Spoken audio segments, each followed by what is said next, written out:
wealth creation and prosperity. Your Excellency, I thank and commend you for this. Madam Speaker, the budget for financial year 2025-26 will conclude the implementation of the current NRM manifesto and start the implementation of the 4th National Development Plan. For the next 15 years, the successive national development plans will implement the 10-fold economic growth strategy. This strategy aims to expand the size of the economy to US$ 500 billion by 2040 from US$ 61.3 billion estimated this financial year 24-25. Madam Speaker, over the accountability period, government has undertaken targeted investments that have built a firm foundation and strengthened the resilience of our economy. I wish to highlight the following achievements. 1. Total peace, security of person and property, political stability have been the foundation upon which sustained high economic growth and wealth creation to be built. 2.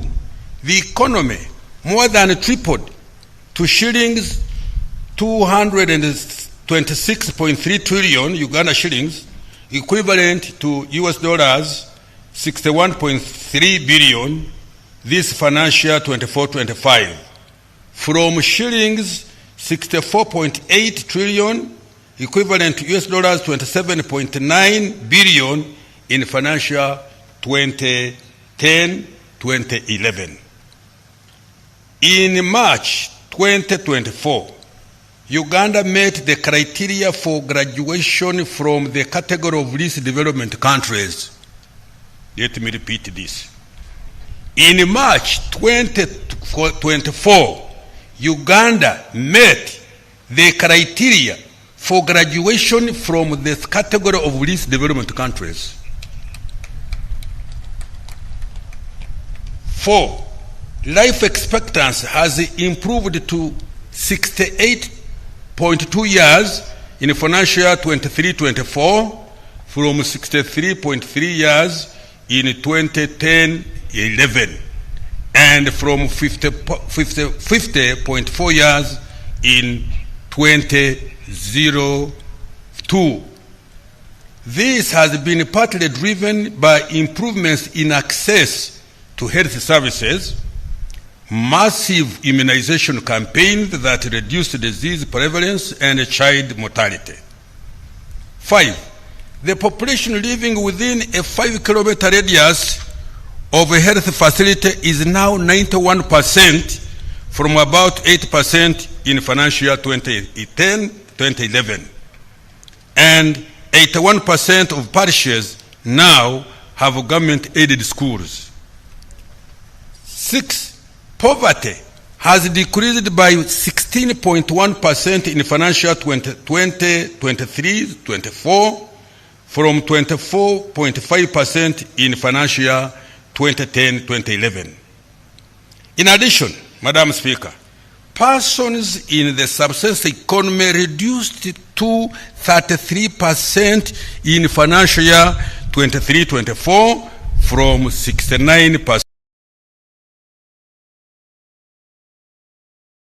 in financial year 2010-2011. Madam Speaker, Uganda is becoming a more equal society. The results of the National Household Survey released by the Uganda Bureau of Statistics last month show that income inequality has declined significantly in the past 4 years. The Gini coefficient, which is a statistical measure used to determine the extent of income inequality within a population, has reduced to 36% from 41% in 2020. 8, Madam Speaker, Ugandans can now connect to all borders on tarmac and reach all parts of the country, east, west, south, north, by tarmac or improved murram roads. 9.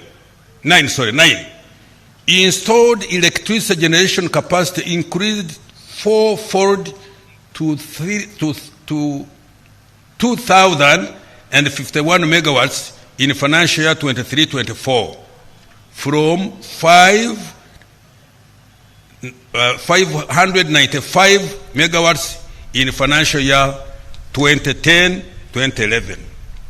Consequently, the proportion of the population with access to electricity increased fivefold to 57% in financial year 23-24 from 11% in financial year 2011. The percentage of the population subscribed to the internet rose to 53% in 2022 from 1.8% in 2010, and the national ICT backbone infrastructure extended to 4,300 kilometers in financial year 22-23 from 1,380 kilometers in financial year 2010-2011. The economy has diversified from the traditional 3 C's, which are coffee, cotton, copper, and 3 T's, which are tobacco, tea, and tourism, to a more sophisticated economy. For example, Uganda has added 31 new products to its export basket in the last 15 years, including light manufactured products such as steel, processed food, cement, pharmaceuticals, dairy products, ceramics, and clothes.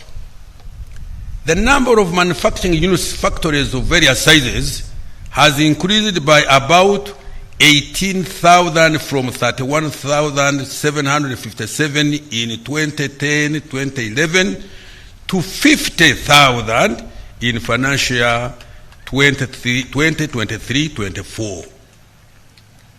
As a result, this has increased the share of manufactured exports significantly. Madam Speaker, Uganda's economy has been able to achieve all these milestones on account of the right strategy of the NRM government.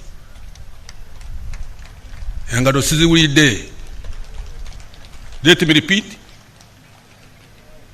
Madam Speaker, Uganda's economy has been able to achieve all these milestones on account of the right strategy of the NRM government. Madam Speaker, since the necessary foundation has already been established by intentionally prioritizing investments in infrastructure, the speed of economic transformation is destined to be faster in the medium term. Madam Speaker, the budget for next financial year and over the medium term is focused on people and wealth creation. Consequently, the theme of the next financial year 25-26 remains full monetization of Uganda's economy through commercial agriculture, industrialization, expanding and broadening services, and digital transformation and market access. Recent economic performance and outlook. Madam Speaker, our economy has strengthened its resilience to domestic and external shocks and is estimated to grow by 6.3% this financial year 24-25. This is after recording growth of 8.6% in the third quarter of this financial year. Last financial year 23-24, the economy grew by 6.1%. In nominal terms, The size of the economy is estimated at shillings 226.3 trillion, equivalent to US dollars 61.3 billion in financial year 24-25, rising from shillings 203.7 trillion, equivalent to US dollars 53.9 billion in financial year 23-24.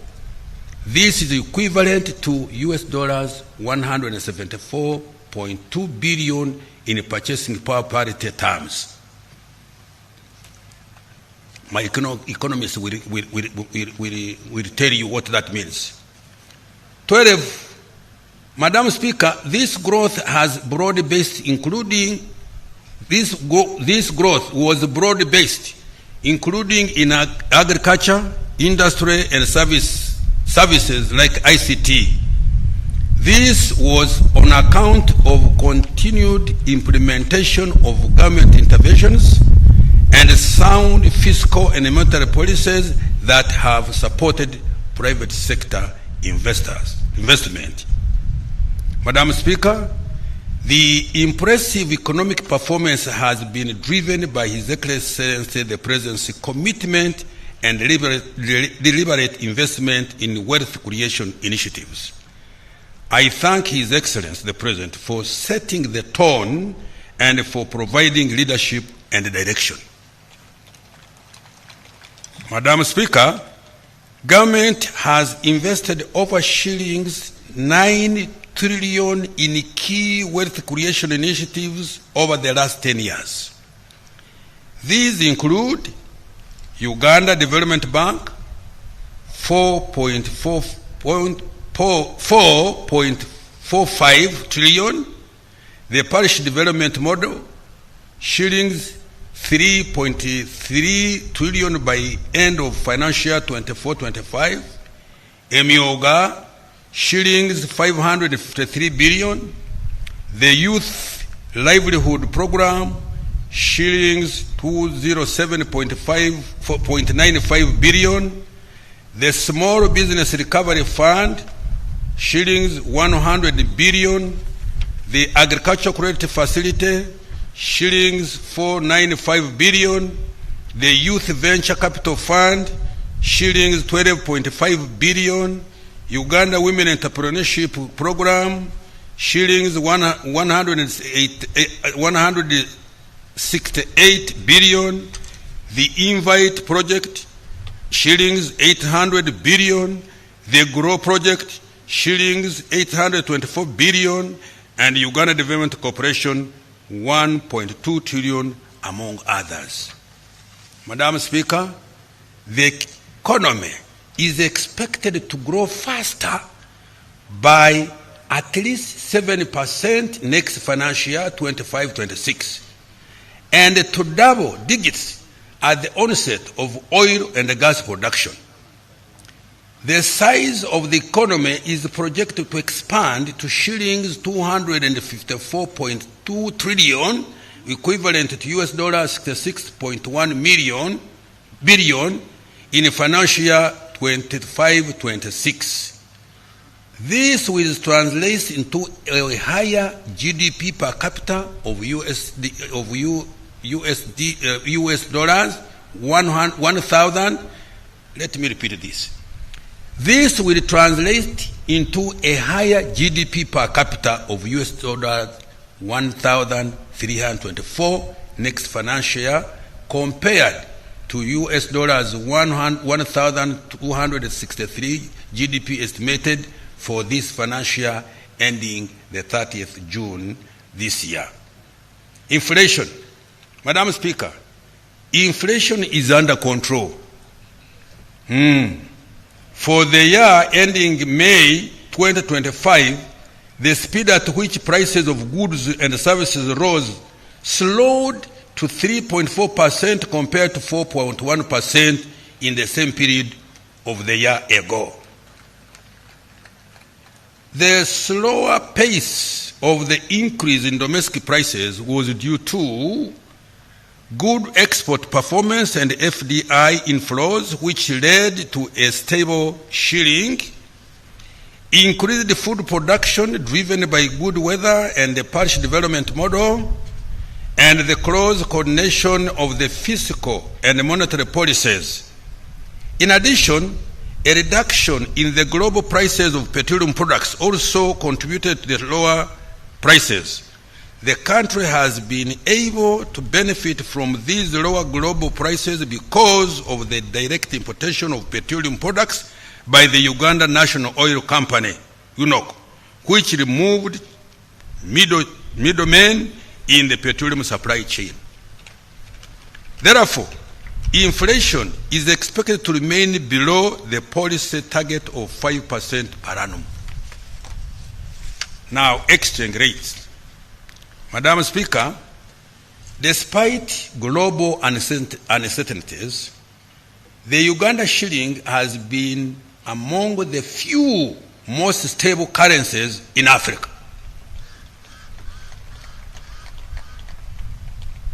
Can I repeat?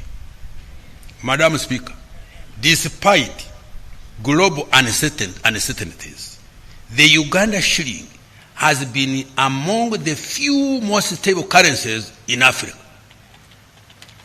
The shilling appreciated by 4% year on year in April 2025 compared to the same month in 2024. Uganda's shilling has been ranked the most stable currency in Africa according to the International Financial Statistics Division of the IMF. This resilience is due to good export performance, strong inflows of foreign direct investment, and tourism receipts. Now, interest rates. Madam Speaker, the price of money has reduced to an average of 17.7% per year in March 2025 from 18.1% in November 2024. This decline was partly driven by a slight reduction in the Bank of Uganda's reference interest rate and increased lending at lower interest rates to lower risk borrowers. Private sector credit. Madam Speaker, the stock of private sector credit grew to shillings 23.3 trillion in March 2025 from shillings 21.9 trillion in June 2024. This represents growth of 6%. Although this is low, it is expected to increase as private sector activity and household demand continues to recover. Madam Speaker, contrary to conventional economics that government borrowing crowds out private sector credit, Uganda's government borrowing has instead availed cheaper and patient capital to the private sector engaged in wealth creation initiatives. Government borrows from commercial banks at relatively high rates and avails financing to the private sector in strategic sectors at relatively low or no interest rates. Government has provided direct credit to the private sector and household to supplement credit from commercial banks and other financial institutions through PDM, Emyoga, Youth and Women Livelihood Funds, Women Enterprise Support Funds totaling shillings 9.1 trillion, which is equivalent to 3.6% of total domestic economic output in financial 24-25. External sector development. Madam Speaker, total exports of goods and services for the 12 months of March 2025 is US dollars 11.8 billion from US dollars 9.56 billion for the same period in year 2024. Of this, exports of goods were US dollars 9.3 billion for the same period, up from 7.3 billion in March 2024, representing growth of 26%. The top exports include gold, $3.698 billion, coffee, $1.83 billion, which alone had an annual average growth of 84.9%. Industrial products, $626.5 million, cocoa beans, $410.8 million, milk products, $285 million, base metals and products, $230.6 million, sugar, $186.5 million, fish and fish products, $107.7 million, maize, $86.37 million, and other agricultural products like tea, tobacco, cotton, beans, fruits, vegetables, flowers, simsim, sesame, nuts,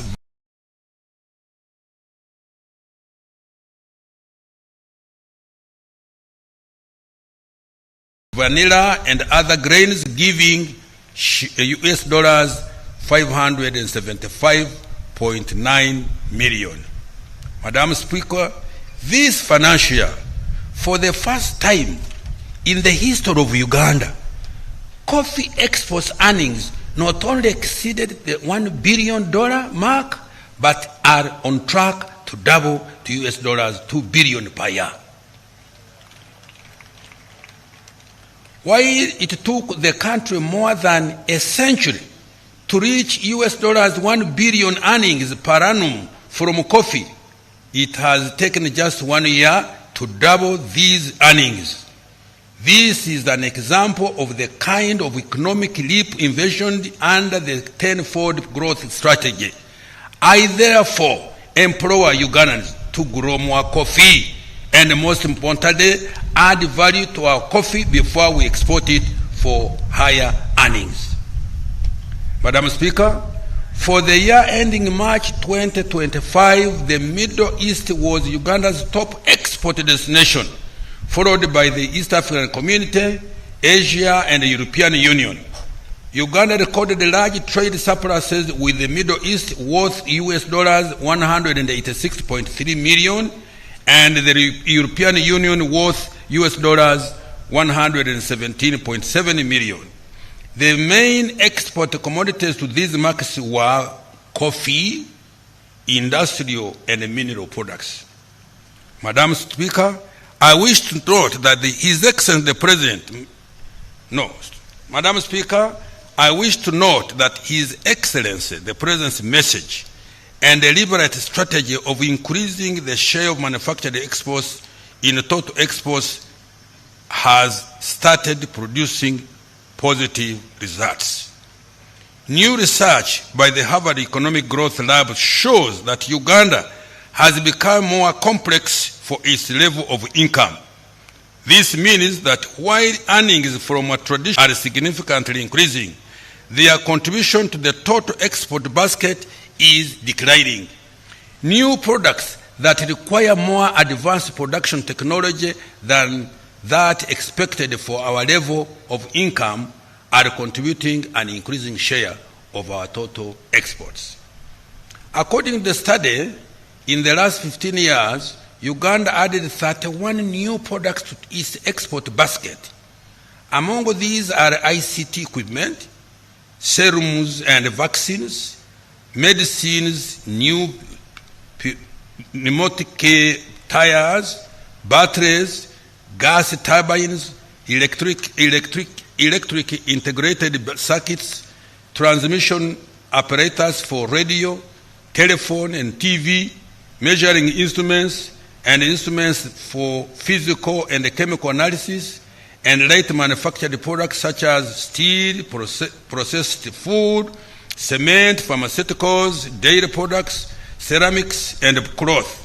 The country also has an opportunity of harnessing the production of 50 new complex products, which are referred to as strategic bets. Tourism and foreign direct investment. Madam Speaker, tourism earnings have grown by 13.1% to US dollars 1.52 billion in 12 months to March 2025 from US dollars 1.36 billion during the same period in 2024.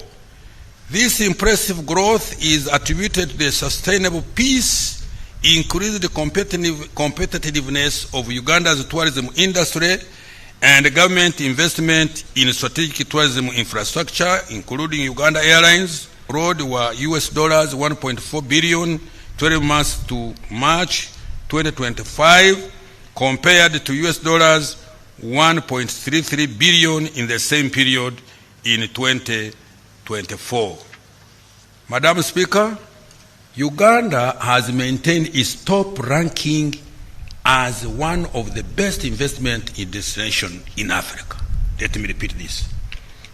Madam Speaker, Uganda has maintained its top ranking as one of the best investment destinations in Africa. Foreign direct investments were worth US dollar 3.4 billion in 12 months to March 2025, compared to US dollars 2.99 billion during the same period in 2024. This performance was due to improved competitiveness of our economy. Fiscal performance. Madam Speaker, revenue collection is projected at shilling 31.9 trillion this financial year ending June 2025, equivalent to about 14.3% of total domestic economic output or GDP. Total expenditure outturn is estimated at shillings 51.53 trillion this financial year, excluding Bank of Uganda securities and domestic financing date rollover. The budget deficit is estimated at 7.2% of GDP. Madam Speaker, government plans to collect shillings 37.2 trillion in domestic revenue next financial year 25-26. This will finance about 60% of the national budget. The rest of the budget will be financed through borrowing and grants. Madam Speaker, government has stepped up efforts to mobilize domestic revenue. Going forward, emphasis will be put on the following. 1.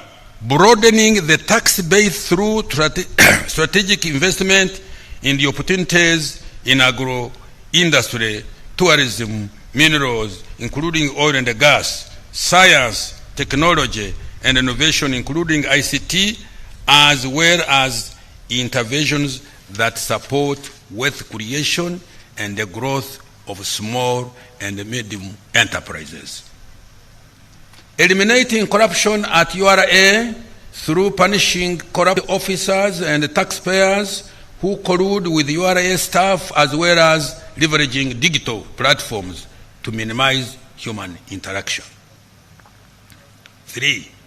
Enhancing implementation of electronic fiscal receipting and invoicing solutions, which is congregation EFRIS, digital tax stamps, rental tax solution, and regular audits, especially for transfer pricing. Combating smuggling at border points through extended surveillance using advanced technologies like scanners, drones, and tracking systems, with increased patrols in high-risk areas. Rationalizing tax exemptions to focus on only those that support industrial policy and introducing sunset clauses. Amending tax laws to close loopholes that cause revenue leakage and providing clarity to encourage voluntary compliance. Strengthening URA in including recruitment and training of tax officers to effectively administer tax collection, and supporting local governments and revenue generating public entities to increase revenue collection. Accountability for financial 24-25 and priorities for the financial 2025-26. Madam Speaker, when I delivered the budget speech for financial 24-25, I made several commitments on government expenditure priorities for the financial year. In February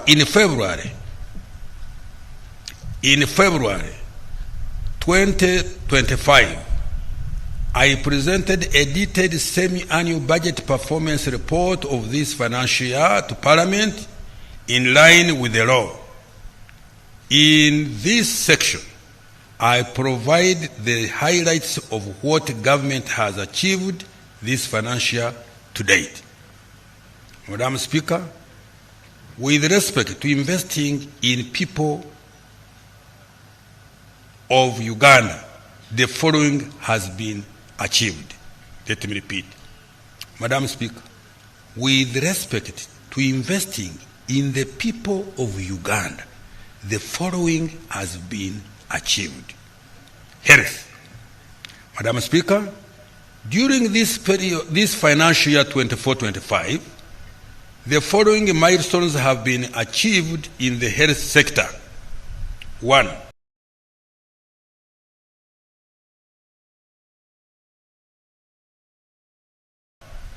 Government continued to invest in saving the lives of Ugandans by providing $721 billion for healthcare supplies, general and essential medicines under the national medical stores. This included additional financing of $100 billion for essential medicines, $116.8 billion for RRVs, $2.9 billion for anti-malaria medicines, $17.8 billion for immunization supplies, and $52.3 billion for laboratory supplies, and $2.1 billion for anti-TB drugs. Government continued to improve healthcare infrastructure and equipment. For example, we completed, equipped, and commissioned 3 regional blood banks in Hoima, Arua, and Soroti, operationalized 16 high-capacity oxygen plants across key regional referral hospitals, continued infrastructure development and equipping of the 2 specialized centers for cancer and cardiovascular care, infrastructure development of Lubowa Specialized Hospital is now at 68% progress, and training of the specialists is ongoing. Constructed new maternity wards and the staff houses in the health center 2s that are being upgraded to health center 3s, distributed 20 digital X-ray machines to general hospitals, and installed CT scans in 14 out of 16 regional referral hospitals. Government implemented interventions for preventive health care, for disease prevention and promotion of healthy lifestyles. For example, trained and deployed community health extension workers across the country to deliver essential health education on hygiene and sanitation, nutrition and disease prevention, and to support routine immunization effort. Undertook residual spraying in 13 districts, which protected the lives of 2.7 billion people and 560,000 households against malaria, and introduced the malaria vaccine into the extended program on immunization targeting children under 5 years of age. He improved the digitization of healthcare services by extending connectivity of the electronic medical code system in 4 national referral hospitals and 16 regional referral hospitals. This has improved patient record management, drug dispensing, and monitoring the attendance of health workers. Strengthened the national ambulance and emergency care system by providing additional ambulances to improve the national emergency response and referral system. Madam Speaker, to further improve the health of Ugandans, a total of shillings 5.87 trillion has been provided in next financial year 25-26. The priority intervention will include 1. Functionalizing health centers, 4. 2. Strengthening primary health care and community health services. 3. Scale up of national e-health infrastructure. 4. Promotion of nutrition and education and reproductive health. 5. Continued deployment of community health extension workers. 6. Strengthening the national ambulance and emergency referral system. And 7. Construction of specialized health facilities for cancer and cardiovascular care. Now, education. Madam Speaker, the following milestones have been achieved in the education sector. 1. Provided access to universal primary education for 9.2 million learners and 905,116 learners under universal secondary education. Minister, for record, it is 9.52. Oh, 4.52. Well, my officers have misled me. And I close that one. 2. Over 5,192 students, both on degree and diploma programs, benefited from higher education students loan financing scheme. In addition, 4,000 learners benefited from government sponsorship joining public universities. 3.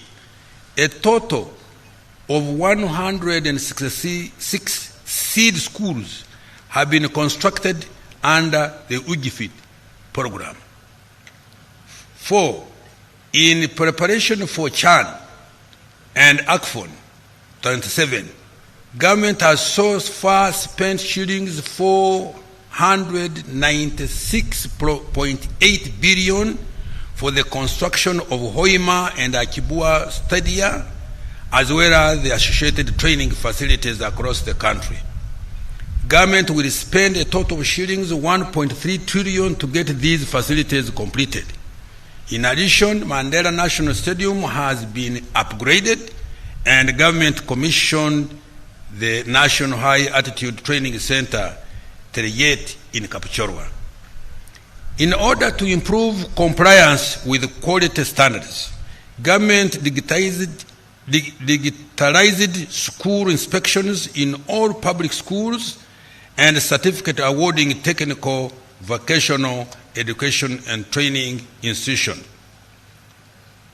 To improve the qualifications and skills of primary school teachers to meet the new minimum education requirement of degree level, government has established the Uganda National Institute for Teacher Education, UNITE. So far, UNITE has enrolled 1,000 students across 5 campuses and has been supported to undertake staff recruitment and take over the operations of 23 primary teachers' colleges to upgrade certificate teachers to diploma level. Rolled out the abridged A-level curriculum to implement the competence-based curriculum for A-level. A total of 357 120 learners successfully completed the 4-year cycle under the new lower secondary education curriculum and are transitioning to the new A-level curriculum. Implemented the TVET reform to increase industry participation in TVET training and delivery. A new TVET council, sector skills council, and secretariat have been established with representation from various sectors. Madam Speaker, next financial year, I have provided 5.04 trillion for priority interventions, which include 1. Continuing to provide free education to Ugandans under UPE, USE, and universal post-O-level education and training. 2. Providing sponsorship and student loans for higher education. 3. Rehabilitation of 120 traditional secondary schools and 31 special need primary schools. 4. Construction of 106 new seed schools and expansion of 61 existing secondary schools. 5. Recruitment of more teachers and non-teaching staff. 6. Strict enforcement of teachers and learners inspection across the country using an electronic system. 7. Providing textbooks and instructional materials to improve the textbook to student ratio to 1.13 from the current 1 to 1.5. Operationalization of Bunyoro and Busoga universities and completion of the ongoing construction of stadia and training facilities ahead of Chan and as AFCON 27, as I've said before. Social protection. Madam Speaker, to keep our senior citizens healthy and to actively participate in socio-economic activities, government has divided shillings 811 billion, benefiting 702 older persons across the country under the social assistance grants for the elderly program, SAGE. In addition, 1,741 older persons group enterprises have been funded with government grants worth 5.5 billion, benefiting 11,644 older persons under the Special Enterprise Grant for Older Persons Program, SEGOP.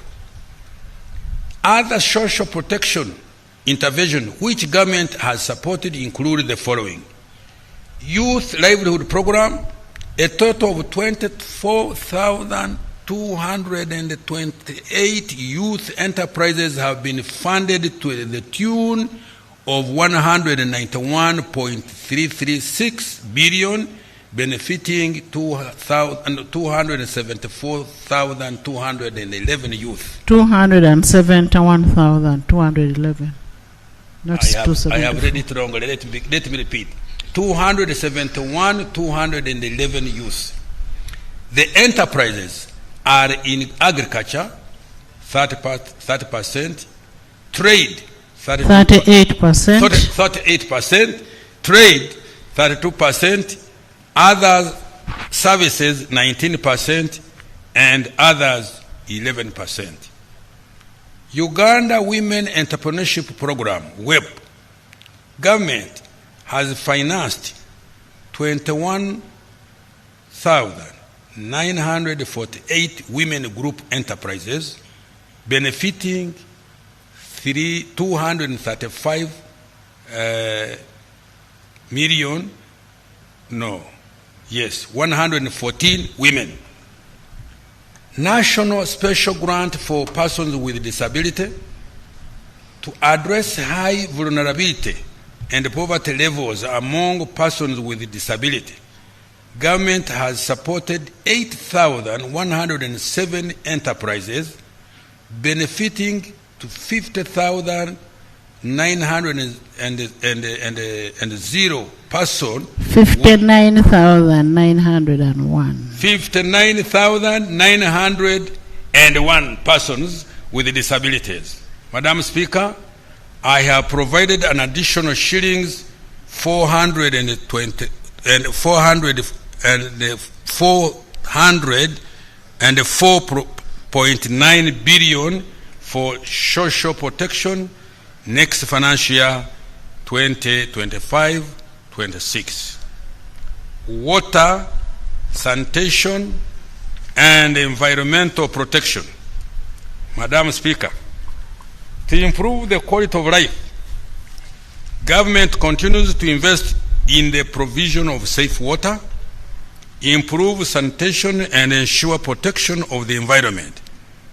These include the following. 1. Villages in Uganda with at least one safe water source have remarkably increased to 8 out of every 10 villages.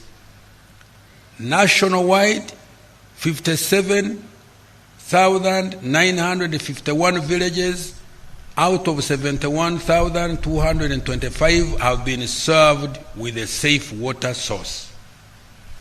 2. Completed construction of 259 medium and large solar-powered water supply and sanitation systems and gravity flow schemes across the country. 3. Construction of 42 large solar-powered water supply systems is ongoing in Agago, Yumbe, Amudat, Kabong, Kasese, Kakumiro, Sembabule, Kisoro, Rubanda, Mbulamuti, Bulambuli, Kyenkwanzi, Mubende, Kyegegwa, Buyende, Nakaseke, Namayingo, Rakai, and Buvuma. With regard to clean water, construction of pipe-to-town water supply systems is ongoing in 32 towns. These include Namasale, Kakingor, Kamuli, Ngoma Town, Lunya, Karogo, Phase 2, Ishaka, Mobilizing, Nyakashaka, Bukumi, Kanapa, and Odongei. Construction is also ongoing in Parabekar, Rhino Camp, Aradufile, Lubeli Refugee Settlement, Bulori, Nyanseke, Busale, Kibuzi, and expansion in 2 towns of Kiboga and Zigoti. Other beneficial towns are Lamuo, Lacheskot, Iri, Lorenga Kora, Chora, Manafwa, Butaleja Busorwe, Terinyi, Kibuku, Kadama, Budaka, Kaliro, Namungarwe, Rukungiri, and Obongi. Construction of various water supply systems in 26 districts is at varying levels of physical progress. These include Manafwa Town Council, and installation of solar packages that is ongoing in Loslang, Kasawo, Phase 1, Kaburabwizi, Phase 1, Bukumi, Burangira, and Kyebando, Kasimbi, and Busale Town. Also, government is starting the development of new pipe-to-water supply systems in Rwanda, Kabale, Albetong, Nakasongola, Kamuli districts, among others. Madam Speaker, I have provided an additional shillings 366.1 billion next financial year for water resource management, climate change mitigation, natural resources, and environment. The priority interventions include construction of water supply infrastructure to increase service in the underserved communities in rural, urban, and refugee settlements, increasing rehabilitation and expansion of existing water, sanitation, and hygiene infrastructure, and increasing forest and wetland cover. Madam Speaker, overall, I have allocated a total of shillings 11.44 trillion next financial year towards investing in the people of Uganda through health, education, social protection, and water and sanitation. Now, wealth creation programs. Madam Speaker, wealth creation programs have proved effective in integrating lower-income Ugandans into the economy. As already reported, poverty and inequality have reduced thanks to the following opportunity equalizing initiatives that government has implemented. Parish development model. Madam Speaker, by 30th June this year, a total of shillings 3.3 trillion will have been transferred to 10,589 parishes across the country to transform the household still in subsistence to join the money economy. Each parish gets shillings 100,000 per year. So far, the PDM funds have reached 2.63 million beneficiaries in all districts and parishes. The beneficiaries have invested 45% of the money in cash and food crops such as maize, cassava, onions, bananas, and Irish potatoes, 36% in livestock such as piggery, goats, beef cattle, dairy cattle, and sheep, 20% in poultry, and 6% in other enterprises. These investments are changing the lives of Ugandans by boosting household incomes, enhancing food security, and creating employment opportunities at local level countrywide. Madam Speaker, PDM operations have been fully digitized to ensure secure and smooth flow of the government grants directly from the National Treasury to the beneficiaries. Government using the National Identification Number, NIN, and the PDM information system to identify the beneficiaries, the Wendy application to send the money, and the Zaidi application to monitor and ensure that the money goes to the right beneficiaries and that they are using it to finance the right enterprises. This has enhanced efficiency and convenience in access and helped to reduce corruption in the PDM operations.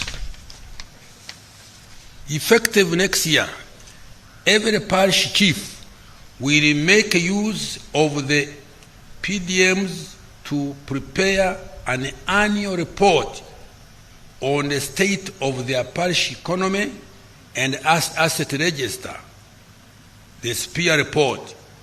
This report will enable tracking of progress towards full monetization of the economy for every parish. Madam Speaker, I have provided an additional 1.059 trillion next financial year 25-26 for further capitalization of the PDM. This will avail an additional shillings 100 million per parish for households that have not yet benefited from the PDM. Government has also provided money to pay for the bank charges to ensure that beneficiaries receive the full amount of shillings 1 million each. Government is also providing a grant of 500,000 shillings for persons with disability over and above the loan of 1 shilling million to cater for the additional access requirements. Madam Speaker, In order to add value to and guarantee markets for PDM outputs, government has stepped up investment in agro-industry through vertical and horizontal value addition. This is targeting production of higher value multi-input products such as nutritional foods, baby foods that use several products like milk, eggs, and maize, and fruits and vegetables. Now, agricultural credit facility. Madam Speaker, government has injected a total of shillings 413.4 billion in the SEF since its establishment in 2010.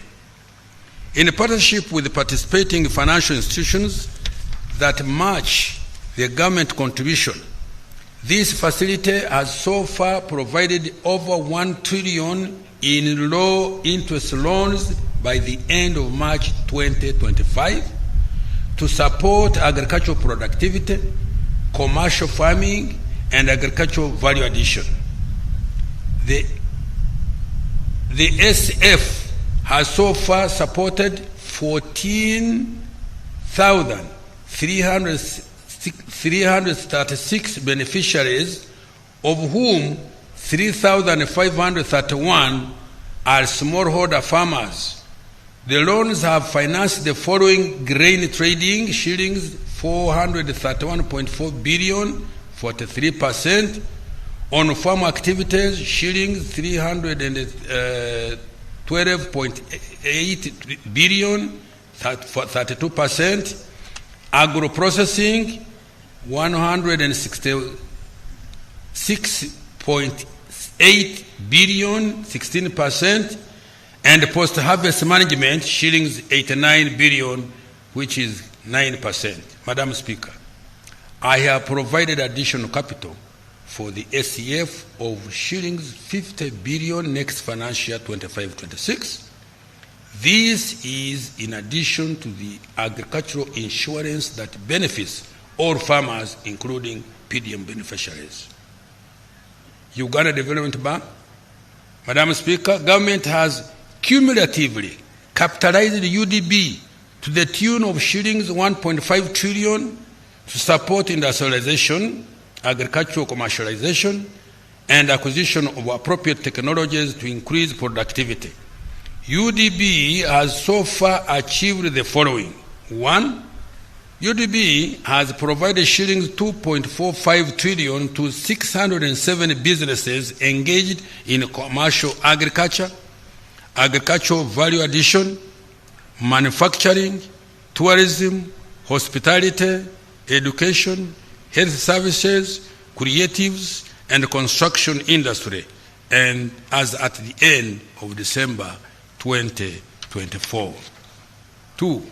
Businesses supported by UDB have created 55,553 jobs, generated out of value of shillings 20 trillion, contributed shillings 944.2 billion in taxes, generated an equivalent of shillings 3.3 trillion in forex earnings, and shillings 3.15 trillion in profits for the private sector businesses supported.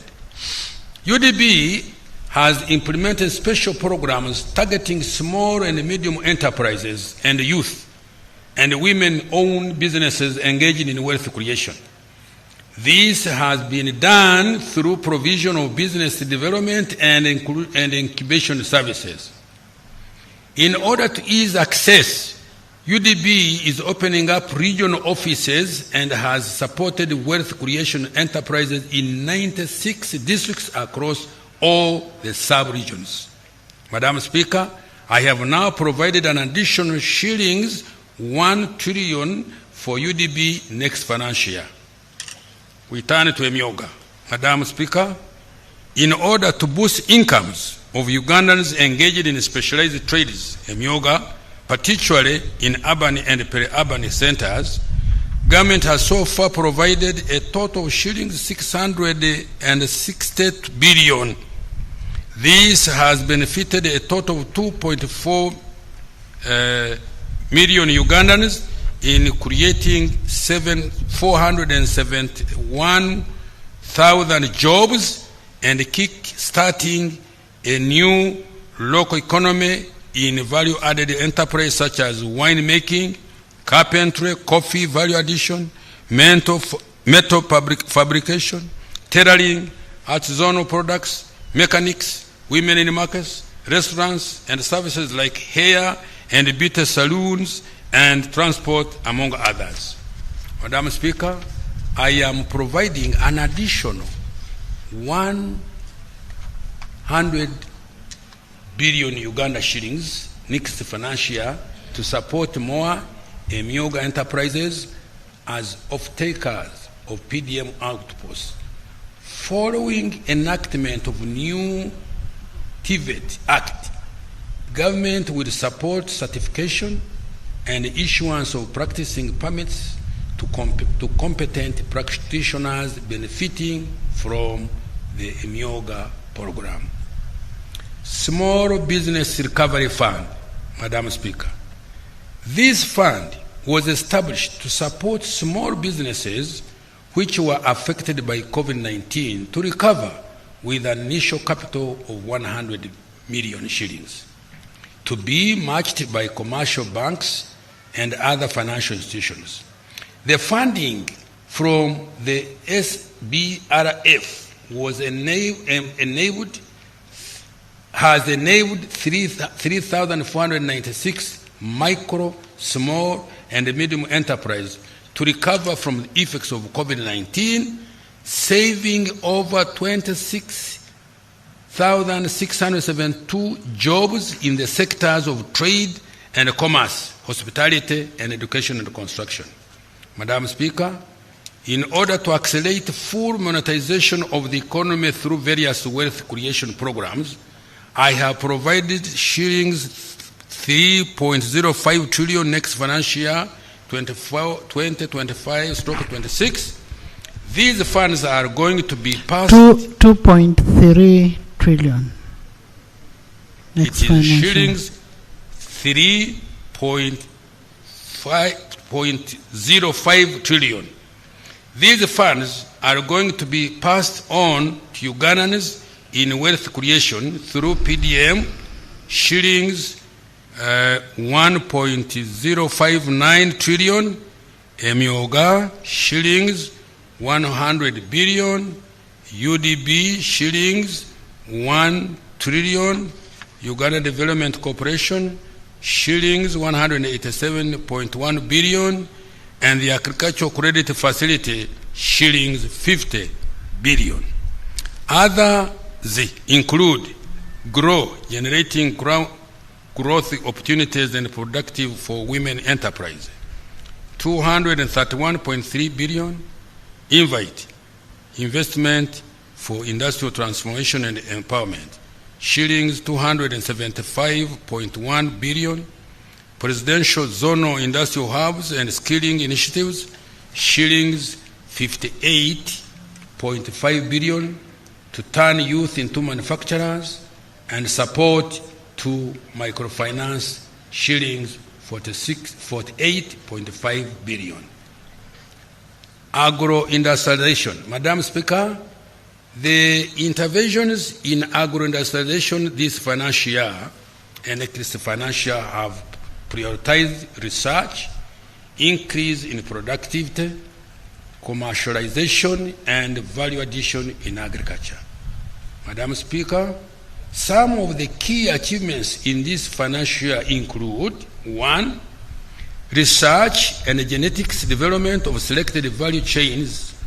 The National Animal Genetic Resource Center and the Data Bank has introduced superior animal genetic resources for breeding, multiplication, and distribution to farming households under PDM. NARO has completed the manufacturing facility for anti-tick vaccines at Nakiesesa in Wakiso district with the capacity to produce over 20 million doses of the anti-tick vaccine per year.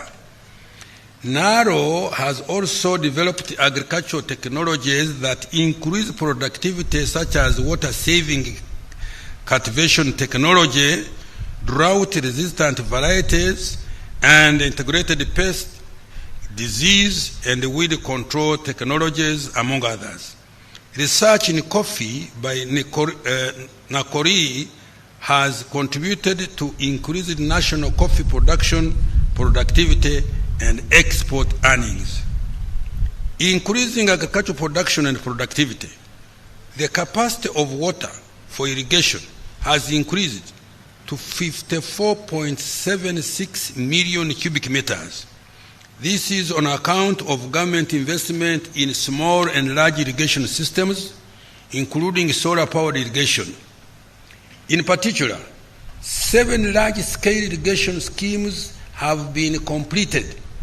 These include Ngenge in Kweni district, Luengaju in Kabarole, Tochi in Oyam, Mobuktu in Kasese, Olwenyi in Kira, Lira, Doho 2 in Butareja, and Wadlei in Pakwach. Another 3 irrigation schemes are currently under construction. These are Akomai in Bukedia district, Atari in Kweni Bulambuli district, and Namatala covering Budaka, Mbale, Butareja districts.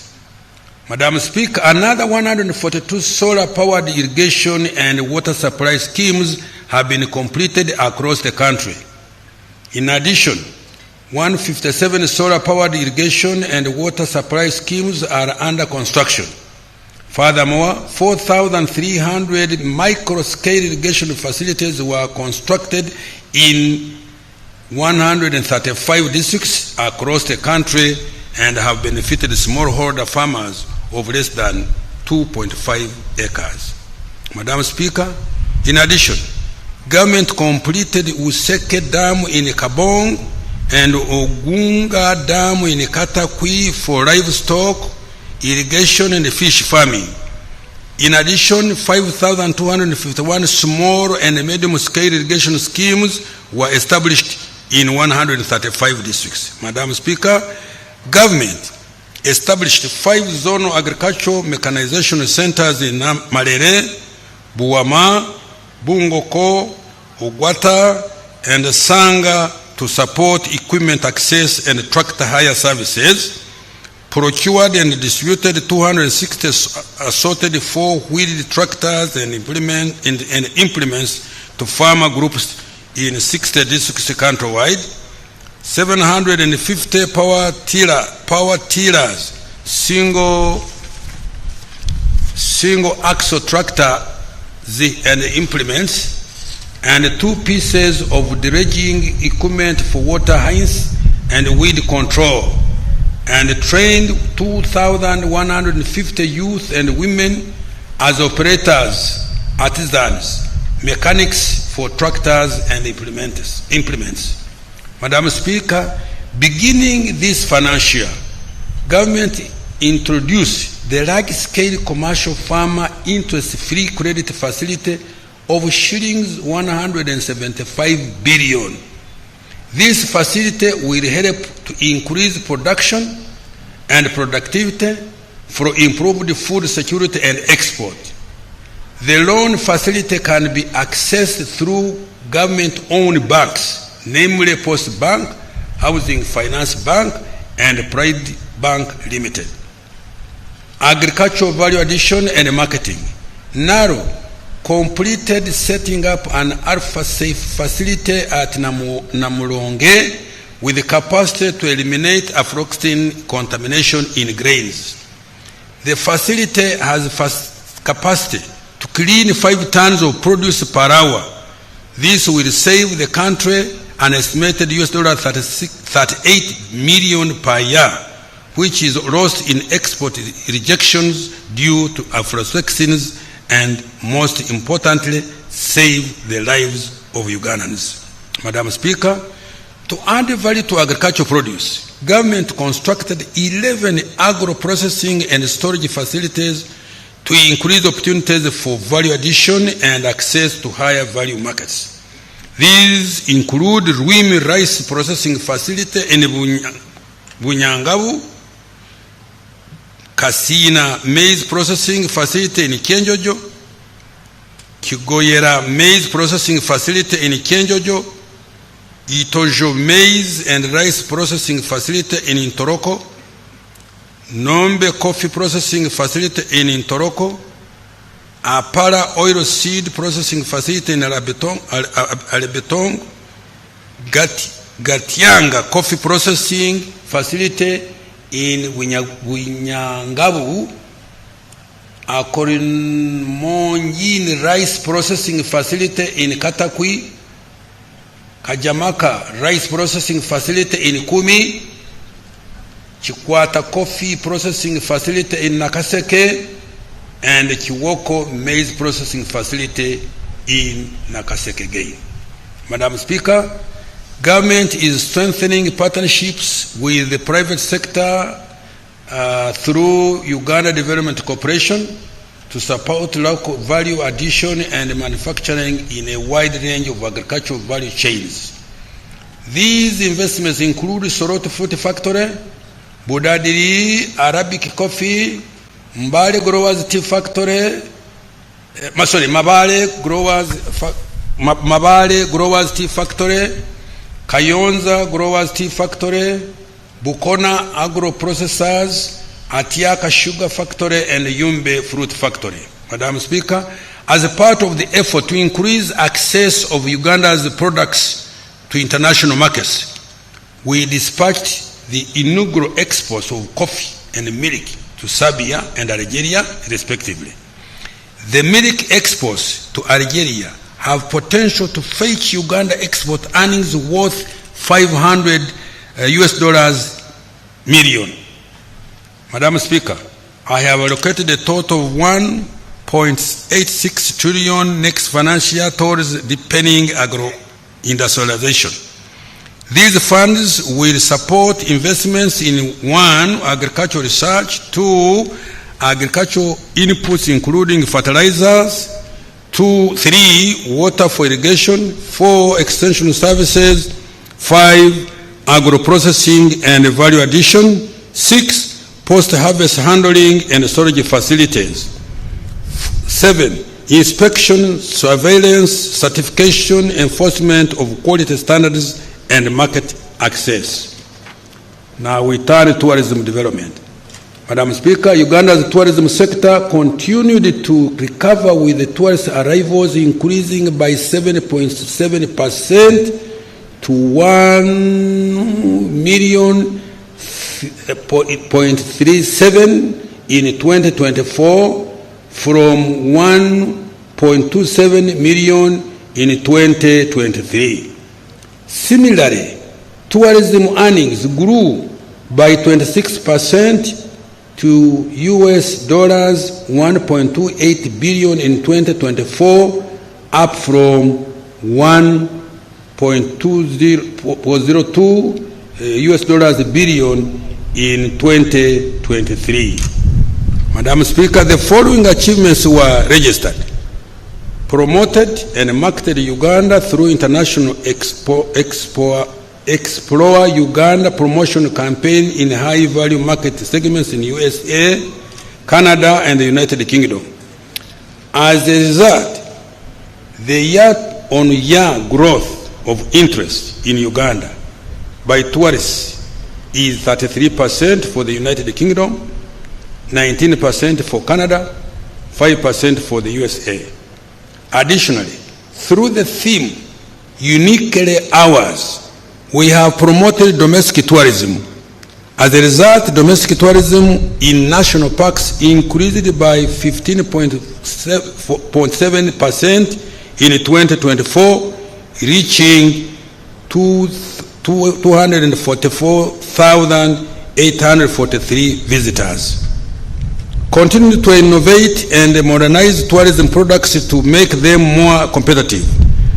This involved maintenance of 1,300 kilometers of rail tracks and roads in tourism protected areas, increasing the cumulative coverage of electric fencing of 177 kilometers in Queen Elizabeth and Murchison Falls National Parks, continued construction of the pier and related infrastructure at the source of the Nile, continuing to upgrade the Uganda Museum and the Namugongo Martyrs Shrines, construction of 3,521 meters of climbing ladders and boardwalks on Wenzori Mountains to make hiking safer and fun, completion and commissioning of Kikorongo Equator Monument in Kasese, and the construction of works of Karamoja Museum, which is nearing completion.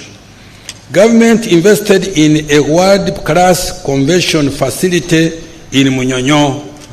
This has promoted Uganda as one of the regional destinations for meetings, incentives, conferences, and exhibitions. Consequently, Uganda now ranks 7th in Africa in MICE tourism. Madam Speaker, I have allocated shillings 430 billion towards direct investment in tourism next financial year.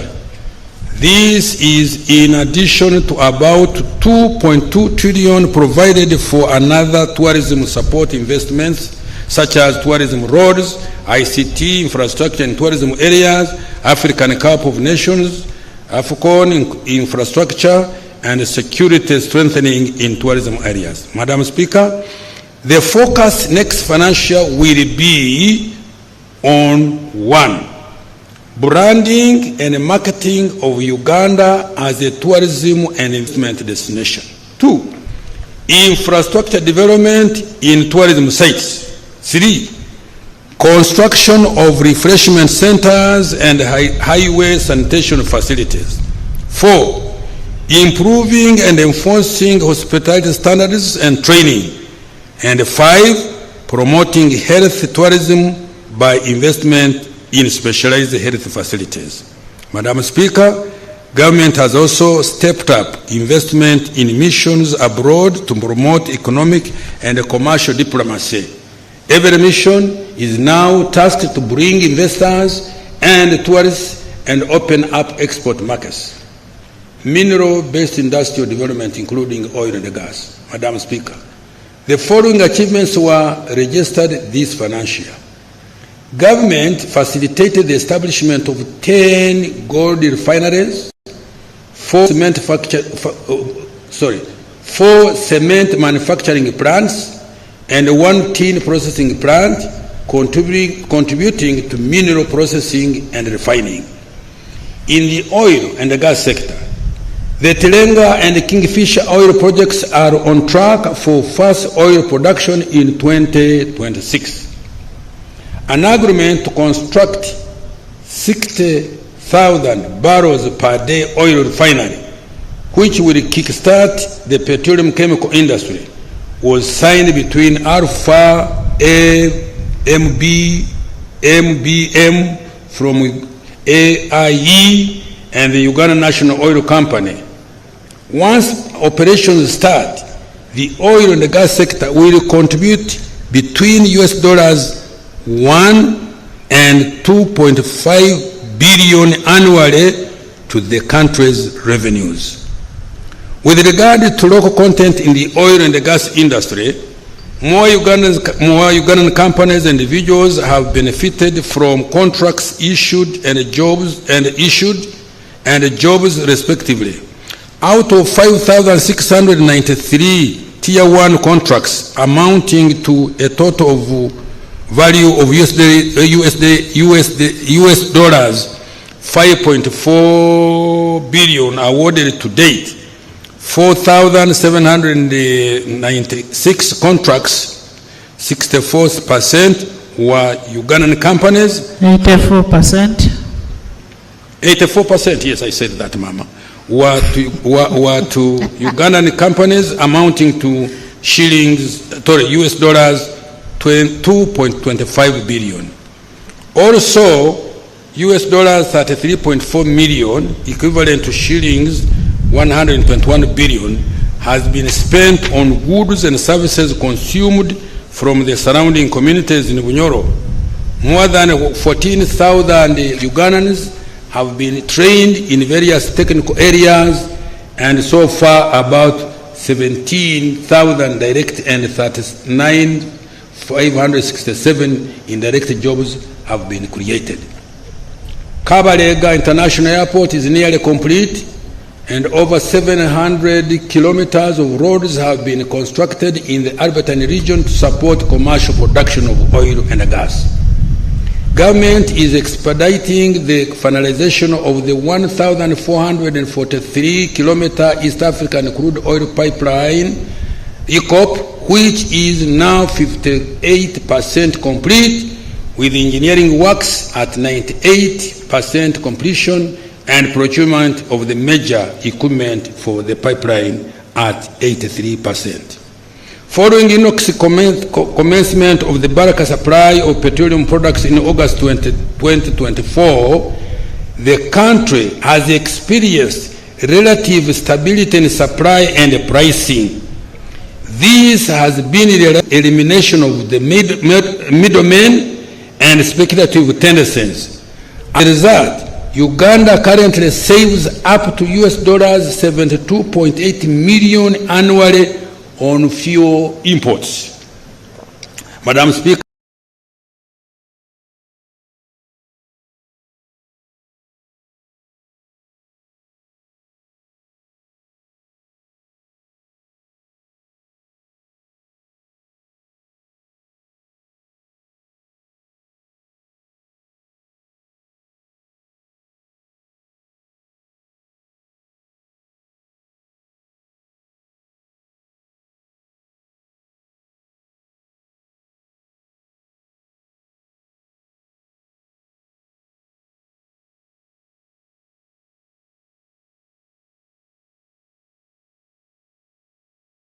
pipeline, and 5, prioritizing of the construction of the oil refinery and refined products pipeline, among others.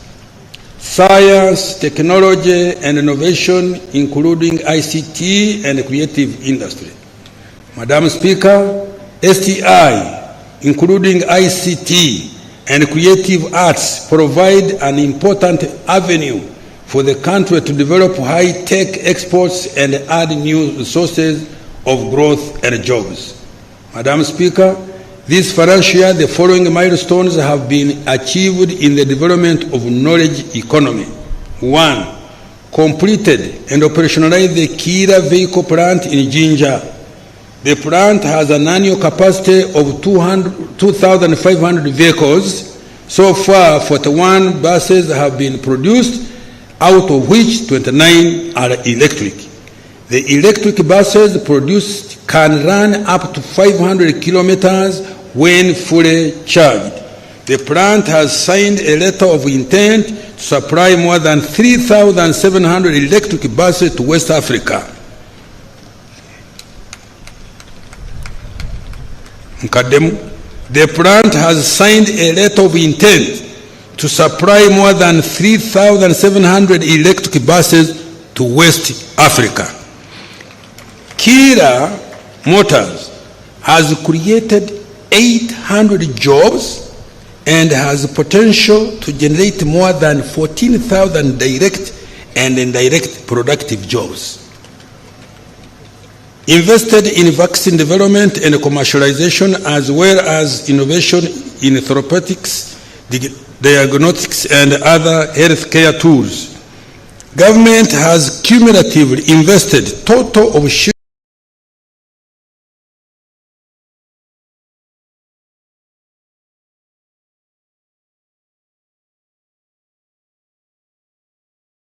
$274 billion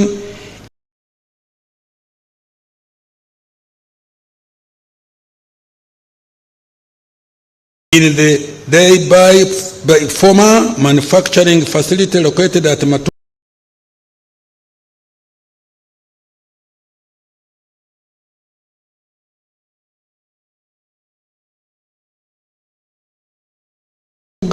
In Wakiso district. The facility is now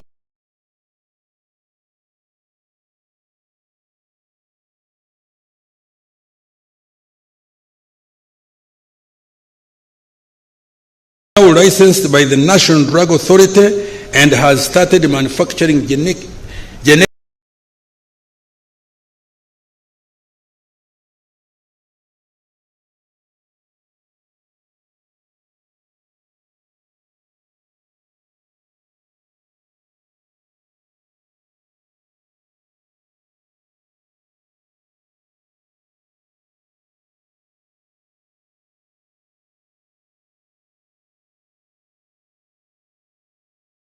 drugs such as tablets, capsules,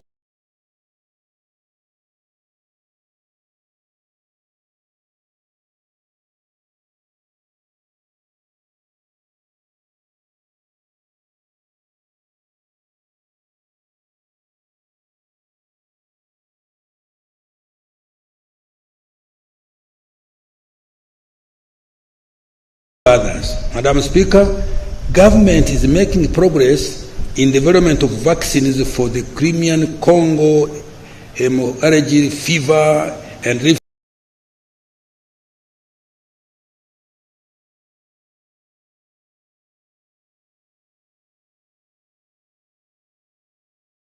Valley virus. We also completed accreditation of the Alphasan vaccine manufacturing facility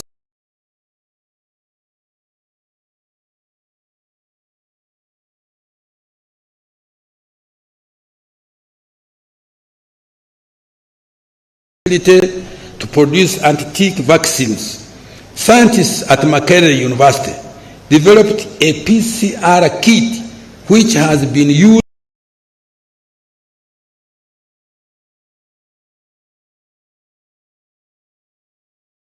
to conduct more than 2 million tests at 50% of the cost of imported alternatives, saving the country US dollars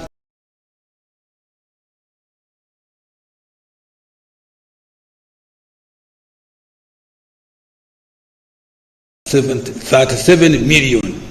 Guru University developed highly effective rapid testing kits for crop diseases for cassava and sweet potatoes.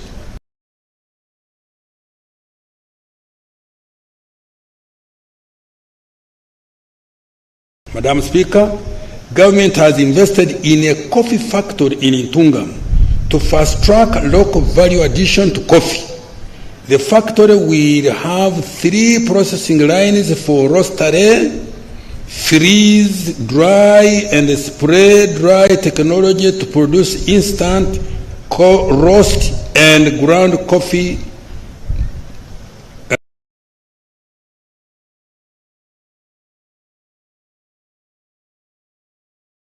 respectively.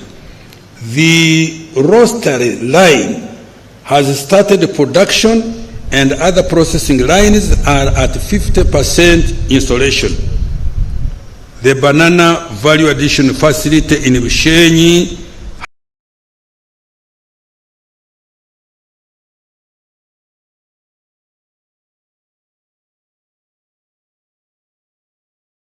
has started production.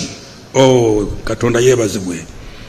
The plant is producing several value-added products like banana flour,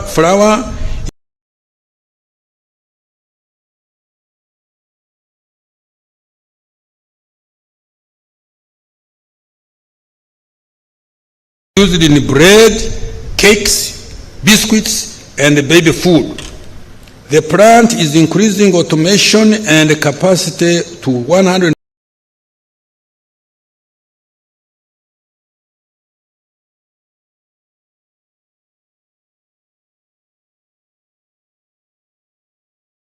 compared to 3,112 kilometers in financial 2010-11. With this improved road network, the travel time, for example, from Malaba to Kisoro by road reduced from 48 hours, 2 days, to about 10 hours. This will further improve with the completion of the Kampala, Jinja, and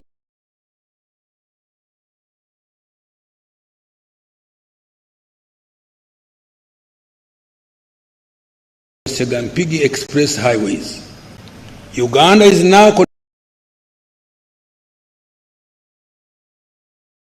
connected by tarmac roads at all its major international border points from the south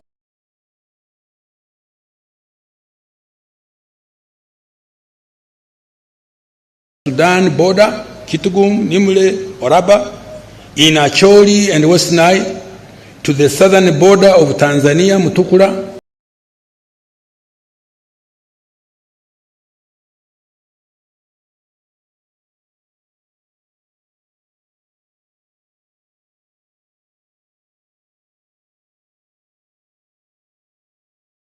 Rwanda, Miramahi, Katuna, and Chanika, and the Congo border, Bunagana, and from the Kenya border, Wakaka, Maraba, and Busia, to the Congo border, Mpondwe, Busunga, and Kaisotonya in the west.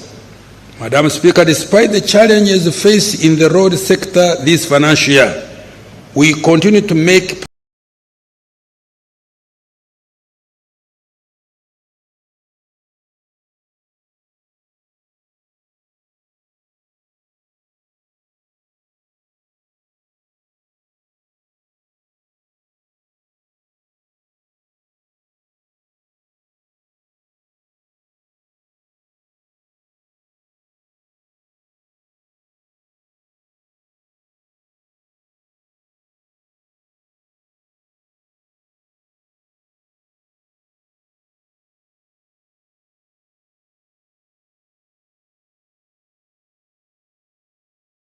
progress as follows. 1.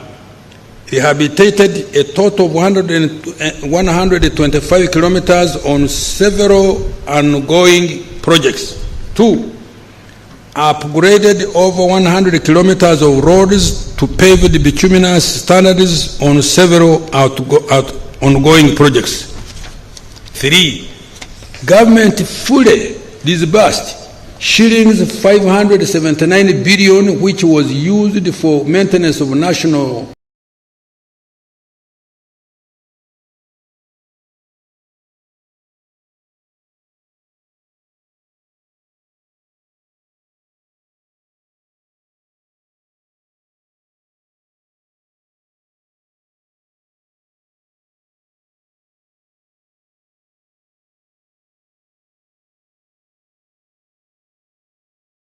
of national, districts, urban, and community access roads. 4. Government is revamping the road and drainage infrastructure within the entire Greater Kampala metropolitan area to the extent that the entire city is now a construction site. Bannange bebale. A total of shillings 1.4 trillion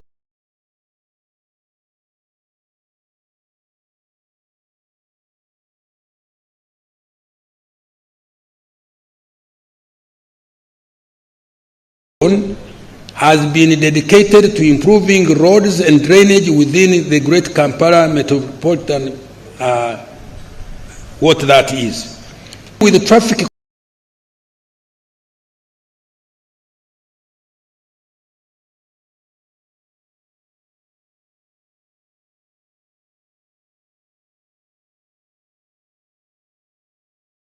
'congestion arising out of gridlock generated by roundabouts. All major junctions are being improved and signaled with traffic lights. The Kampala flyover and road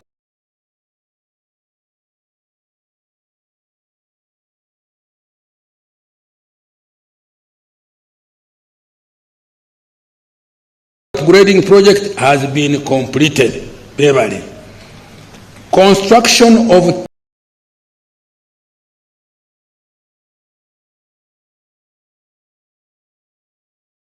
10 bridges is ongoing at an average of 74.7% progress. Madam Speaker,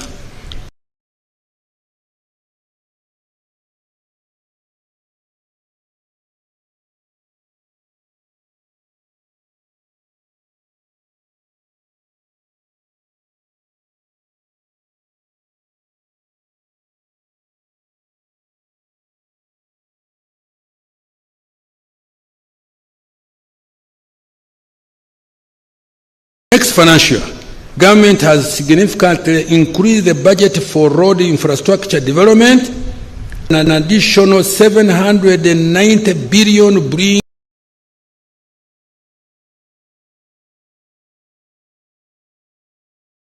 bringing the total budget for roads to 4.28 trillion.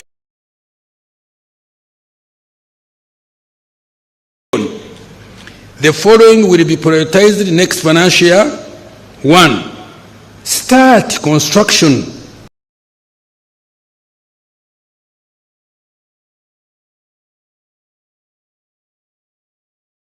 and complete ongoing works for road projects as highlighted by His Excellency the President in his State of the Nation address. In addition,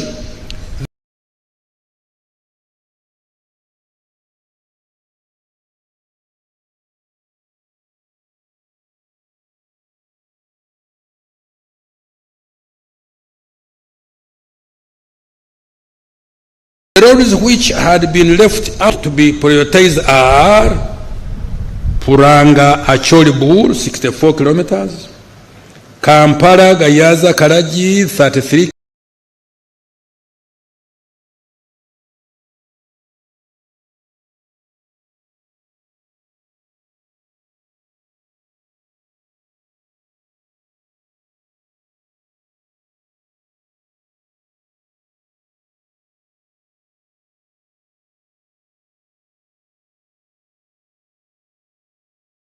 kilometers, Lugazi Wikwekiyindi 28 kilometers, Kabwo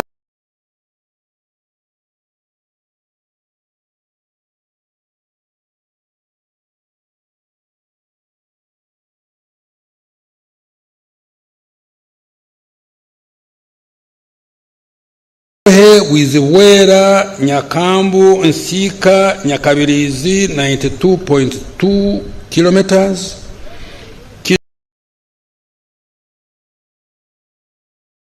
Kisubi Nakauka Natete Kasanje Impigi Mauguru Nanziga Maya Buwaya 71 kilometers, Busegampigi 10 kilometers, Najanankumbi Usabara 11 kilometers, Lusalira Nkonge Lumegere Sembabule 97 kilometers, Karugutu Ntoroko 50 kilometers, Kabale Lake Bunyonyi 15.1 kilometers, Kisoro Nkuringo Lubugiri Muko 70 kilometers, Laropi Moyo Afoji 39 kilometers, including a bridge at Laropi, Koboko Yumbe Moyo 105 kilometers, Namagumba Budadiri Karugugu 33 kilometers, Tororo Busia 25 kilometers, Katuna Mukono Kamuganguzi 104 kilometers, Moroto Lokitanyara 42 kilometers, Hamurwa Kerere Kanungu 47 kilometers, Liantonde Kashagama Nyabitanga Ntusi 57.7 kilometers, Isingiro Rugaga Mutukula Ngarama Kashumba on the border with Tanzania 164 kilometers. I hope my friends who are talking to me yesterday, I have satisfied you. Masindi Bridge and Karuma Bridge. Start construction and complete ongoing works for bridges as highlighted by His Excellency the President in his State of the Nation address. 3. Commence implementation of the Kampala-Jinja Express Highway through public-private partnership framework. And 4. Prioritize maintenance of the core national road transport network and DUCA. Railway transport, Madam Speaker, in November 2024, His Excellency the President launched construction of 272-kilometer standard gauge railway from Malaba to Kampala. The SGR is a strategic investment for our country. It will cut cargo transport costs by half from the current $120 per ton and reduce transit time from Mombasa to Kampala from 7 days to 1 day, turning Uganda into a land-linked country as opposed to being landlocked. These initial works, the initial works for construction of the standard gauge railway have started. Madam Speaker, government has completed the refurbishment and the commissioning of the Mukono-Kampala meter gauge railway line. In addition, rehabilitation of the 375 kilometers of the Kololo to Gulu meter gauge railway will be completed by February 2026. Madam Speaker, next financial year, priority intervention will include completing the rehabilitation of Kololo-Gulu meter gauge railway line, refurbishment of the Mukono-Jinja meter gauge railway line, and construction of the standard gauge railway from Kampala to Malaba. Now, water transport. Madam Speaker, government has constructed and maintained a number of ferries providing essential services to connect isolated communities and facilitate access to markets. Government will continue to operate and maintain these ferries next financial year, in addition to continued development of Kasa Port, completing construction of 2 ferries for Bukungu, Kaberamaido, Kagwara, and the 2 ferries for Lake Bunyonyi. Air transport, Madam Speaker, since the revival of Uganda Airlines 5 years ago, by His Excellency the President, connectivity has improved within the continent, the Middle East, Asia, and the United Kingdom. The airline is now flying to 17 direct destinations, which has contributed to reduce travel time at more affordable costs. Madam Speaker, the competition brought about by the airline has forced other regional airlines to reduce the cost of their air tickets. For example, a return air ticket to Nairobi has stabilized at about $300 compared to $800 in 2019. Madam Speaker, the airline is supporting trade and tourism in addition to business air travel. The national airline is now the largest operator and has 24% market share of all air travel out of Entebbe Airport, up from 4% in 2019. Its revenue has increased to shillings 319 billion in financial 23-24 from 28 billion only in 1920. Madam Speaker, with the increased capitalization and acquisition of additional aircrafts, the airline will increase efficiency and the travelers to and from Uganda will enjoy direct and cheaper travel to more international destinations. Madam Speaker, the upgrade, rehabilitation and expansion of Entebbe International Airport is nearly complete. The expanded airport has a new cargo facility and a new passenger terminal, among others. This is going to further improve the passenger experience and the trade and tourism. Madam Speaker, next financial year 2025-26, priority intervention will include 1. Additional capitalization of Uganda Airlines to acquire more aircrafts, to open up more routes for passenger and cargo transportation, handling capacity. 2. Operationalization of Kabalega International Airport. 3. rehabilitation and upgrade of the existing strategic airports and aerodromes.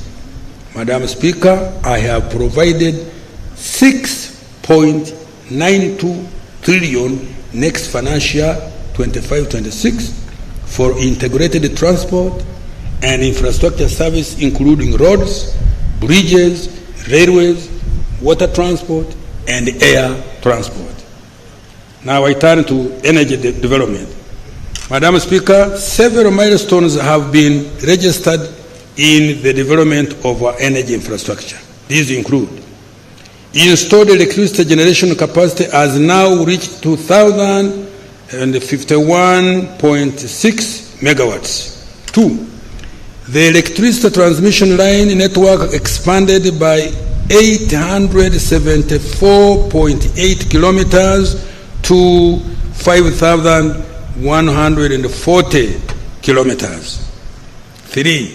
Access to electricity has increased to 6% from 57% in financial 23-24 after connecting over 197,000 new customers. Following Uganda Electricity Distribution Company Limited takeover of distribution electricity, the cost of power has reduced by 14%, saving consumers shillings 250 billion annually. A tariff of $5 cents per kilowatt hour has been achieved for all extra large consumers of electricity, those consuming above 1.5 megawatts at off-peak. Madam Speaker, I have provided 1.4 trillion next financial year 25-26 to undertake the following priority interventions. 1. Additional investment in UDCL to ensure affordable, efficient, and reliable distribution of electricity to consumers. 2. Enhance access to electricity through implementation of the $638 million electricity access scale-up project, covering grid expansion, connectivity, and clean energy options for 1 million new electricity connections. Further, government will continue investing in priority transmission lines and substations, particularly to the industrial parks, growth centers, and other strategic manufacturing facilities like the clinker factory in Moroto, Karamoja, the fertilizer factory in Kampiringisa Mpigi, Simba cement factory in Imbarara, Western Uganda, Day by Farmer in Matuga, Wakiso district, and the coffee factory in Ntungamo, among others. Commence development of new power generation plants to meet growing demand. These include new hydropower plants at Ayago and Oryang in Nyoya district and Kiba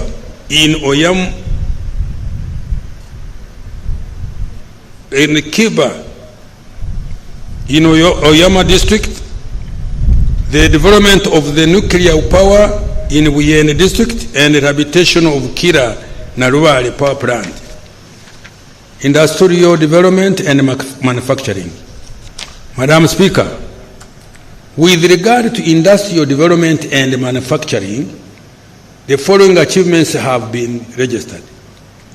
Government has operationalized 8 industrial parks, which include Namamve, Luzira, Bweyogerere, Mbale, Soroti, Kasese, Mbarara, and Jinja industrial parks. We have also supported the development of 3 private-owned industrial parks, which are Riorishen in Kapeka in Nakaseke district, MMP in Wikwe district, and Tiantang in Mukono. To date, a total of 628 companies, stroke industries, have been allotted land within the various industrial parks, 47% of which are in manufacturing. Out of all the companies allocated land, 307 are fully operational, 105 are undertaking construction, and 122 have commenced preparatory activities. The parks have attracted a total capital investment of US dollars 4.5 billion and created 181,403 jobs. Madam Speaker, several industrial parks have become centers of innovation, hosting firms that have introduced new technologies and products, such as a single HIV pill, Quality Chemicals Limited, GIS Transformers, Orion Electricals, Plastic to Fabric Recycling, Fay Long Investment Limited, locally manufactured electric vehicles, Kira Motors, the first powder-free surgical gloves, East African medical vitals, and import substitution products like fridges, transformers, toiletries, textiles, ceramics, television, and blankets. Government has supported industrialization by investing in strategic manufacturing facilities through Uganda Development Corporation with a total investment of 1.2 trillion. Madam Speaker, next financial year, I have provided 308.9 billion to further support infrastructure development in industrial parks, including roads, waste management, drainage, utilities, and shillings 187 billion for capitalization of UDC. Security, good governance, and the rule of law. Madam Speaker, security, good governance, and the rule of law are the foundation for socio-economic transformation. Everybody knows that. During this financial year, the following achievements were registered. 1, strengthened and modernized the security infrastructure to protect Ugandans, investors, and our visitors from any security threats. We have invested in security apparatus, more sophisticated intelligence network, and border control mechanism. 2, provided adequate funds to security institutions, including the military, police, prison, and intelligence agencies, for operations and improving capacity and welfare of men and women in uniform. 3, promoted regional and international relations, including playing a strategic role in the peace process in Somalia, South Sudan, the DRC, and Equatorial Guinea. Registered a 4.1% decrease in the volume of crime from 274 cases reported in 2023 to 218,715 cases in 2024, and a subsequent decline in crime rate from 516 to 476 per 1,000 persons. Commenced mass enrollment of Ugandans on 17th May 2025 to acquire national identity cards with a target of registering 17.2 million unregistered persons and renewing 15.8 million expired cards.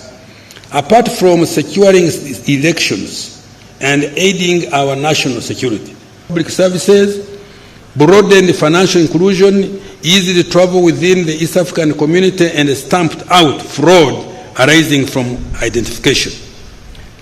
Improved efficiency in the delivery of citizenship and immigration control services.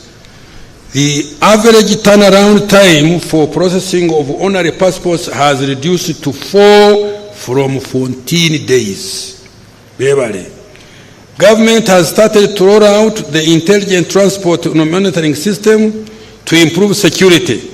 To date, 26,818 vehicles and 62,512 motorcycles have been registered. In addition, government has invested in security cameras to improve tracking of crime in Greater Kampala metropolitan area on major highways. Sorry. Government has also started implementing regulations for speed limits using the express penalty system to reduce fatalities on roads. This is the way to go. If there is any problem with the rates, they will be reviewed and the penalty will stay to save the lives of Ugandans. Uganda prisons is transforming from a consumptive to a productive force. This has contributed to food security and reduced the budget required to look after inmates. In addition, the prison service contributed to growth of local textile industry through increased production of cotton. This financial year, the service produced 1,733 metric tons of maize seed, 485 kilograms of cotton to the local textile industries, and 12,290 metric tons of grain to contribute to prisoners' feeding requirements. Government was effectively represented in courts, tribunals, and commissions. Out of 393 cases concluded, government won 285, which is 72.5%, and saved shillings 548 billion that would have otherwise been paid as costs. Government implemented the NRA manifesto commitment on cattle compensation in the Acholi, Rango, and Teso sub-regions. Since financial year 2021-22, a total of shillings 142.9 billion has been paid to 53,592 claimants. I have provided shillings 80 billion next financial year to pay the remaining claimants. In addition, I have provided 15 billion for ex gratia Akasimo to the Ruero war victims. Madam Speaker, next financial year, I have provided shillings 9.9 trillion for 1. Consolidating Uganda's security through continued modernization and professionalization of the security agencies. 2. Improving the welfare of the security forces. 3. Undertaking general elections in 2026, which are just around the corner. Increasing access to justice, law and order services. And 5. Strengthening immigration and border security.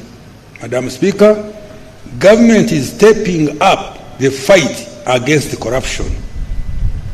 We are automating all government processes to reduce human interaction and ensure traceability. Investing in more performance and forensic audits and enforcing accountability. I think I should read this paragraph. Let me read it. Madam Speaker, government is stepping up the fight against corruption. We are automating all government processes to reduce human interaction and ensure traceability, investing in more performance and forensic audits, and enforcing accountability. Administration of justice. Madam Speaker, the following achievements were registered. The judiciary has significantly scaled up alternative dispute resolution mechanisms like mediation, plea bargaining, and small claims procedures, reducing justice costs and speeding up dispute resolution. For example, in 2024, a total of 3,391 cases were resolved through mediation. In addition, plea bargaining achieved a success rate of 87%. completed the Supreme Court, Court of Appeal, Rukungiri High Court, and the Budaka and the Patongo Magistrates Courts, 5 new high courts, court circuits in Wakiso, Entebbe, Kumi, Rugazi, Patongo, and the 10 magistrates courts were operationalized, bringing the total to 268 courts countrywide. Construction is ongoing of regional appeal courts in Gulu and Mbarara, Soroti and Tororo High Courts and Karenga Magistrate Court. This will further reduce travel distances for justice. 3. There is increased use of technology in delivery of justice. The electronic court case management system is now operational in 20 courts, boosting filing rates by 20.6%. Additionally, 20 courts have video conferencing systems enabling online case handling, which has improved efficiency. Madam Speaker, I have provided 602.7 billion shillings next financial year under the Administration of Justice program for strengthening alternative dispute resolution, increasing the use of technology in justice delivery, building more courts to improve access to justice, and increasing the civil jurisdiction of magistrates courts. Legislation and oversight. Madam Speaker, the legislature has registered several achievements during financial 24-25. Parliament held 73 sittings and passed 35 bills, concluded 3 petitions, passed 45 resolutions, adopted 53 reports.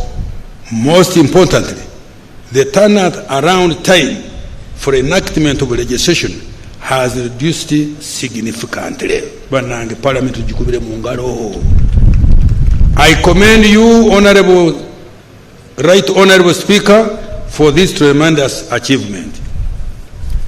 Madam Speaker, I have provided a total of 1.03 trillion next financial year for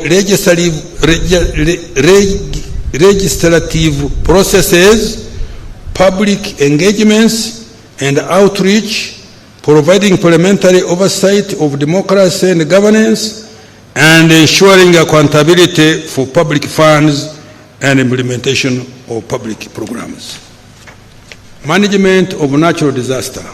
Madam Speaker, to protect Ugandans from disaster, this financial year, government invested 200.3 billion in early warning systems, mitigation interventions, and the provision of relief items to affected households and communities in the disaster-prone areas. Madam Speaker, next financial year, I have provided shillings to 20.7 billion plus a contingency fund of 169 billion to support disaster management. I have also provided 12.4 billion for improving meteorological services and early warning systems to improve efficiency and accuracy of weather forecasting for agriculture, air travel, and climate change tracking.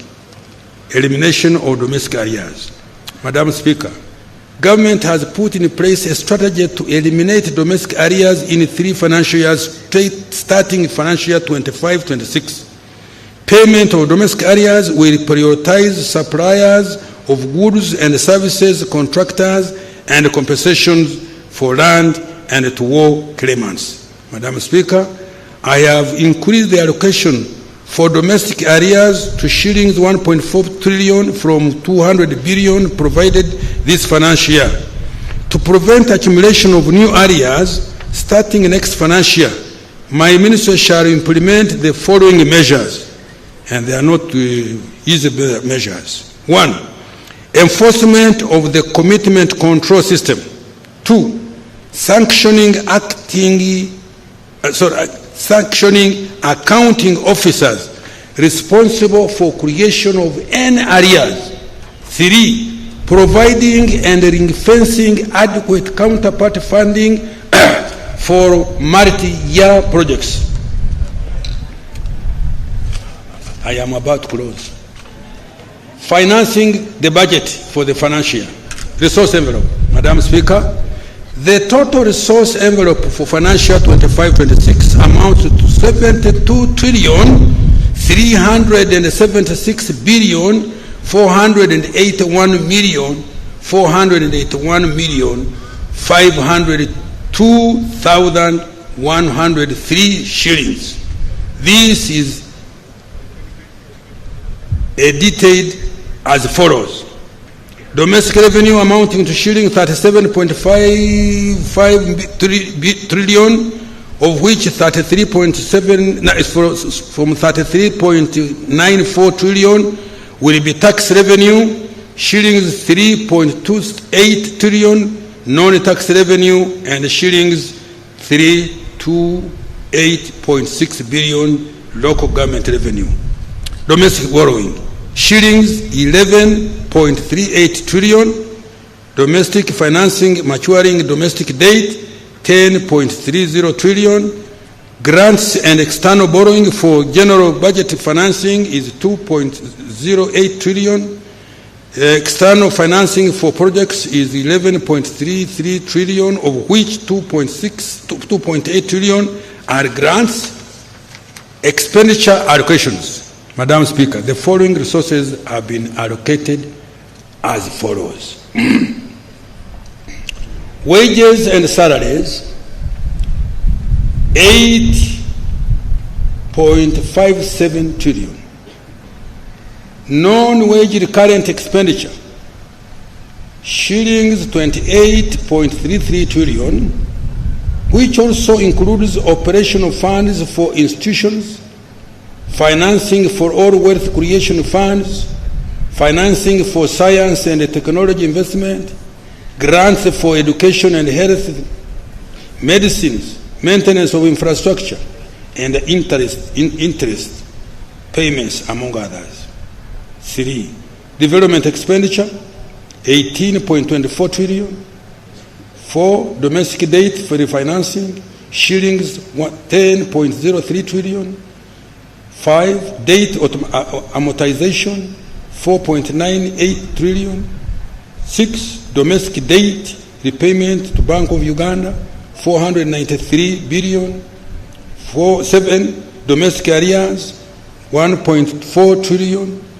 8, local government expenditure from own revenue, shillings 328.6 billion. Madam Speaker, I have attached the details of the resource envelope and expenditure allocations by vote for financial year 25-26 as annexes 2 and 3. The financing strategy for financial year 25-26, Madam Speaker, below is the financing strategy for next financial year. 1, improving tax administration to raise an additional shillings 1.89 trillion. 2, introduction of new tax measures to increase domestic revenue by shillings 538.6 billion. 3, rationalizing tax exemptions to eliminate inefficient ones that do not support industrial policy. 4, repurposing resources in the budget for financial 24-25 from less productive to high impact areas in line with the 10-fold growth strategy. 5, mobilizing more concessional financing from international financing institutions such as the World Bank, IMF, African Development Bank, Islamic Development Bank, Badeya ECT. 6, mobilizing development finance from other innovative sources, including public-private partnerships, climate finance, private equity, sukuk bonds, panda bonds, diaspora bonds. Tax for financial year 25-26. Madam Speaker, an additional revenue of shillings 538.6 billion will be raised from new tax policy measures that were approved by Parliament.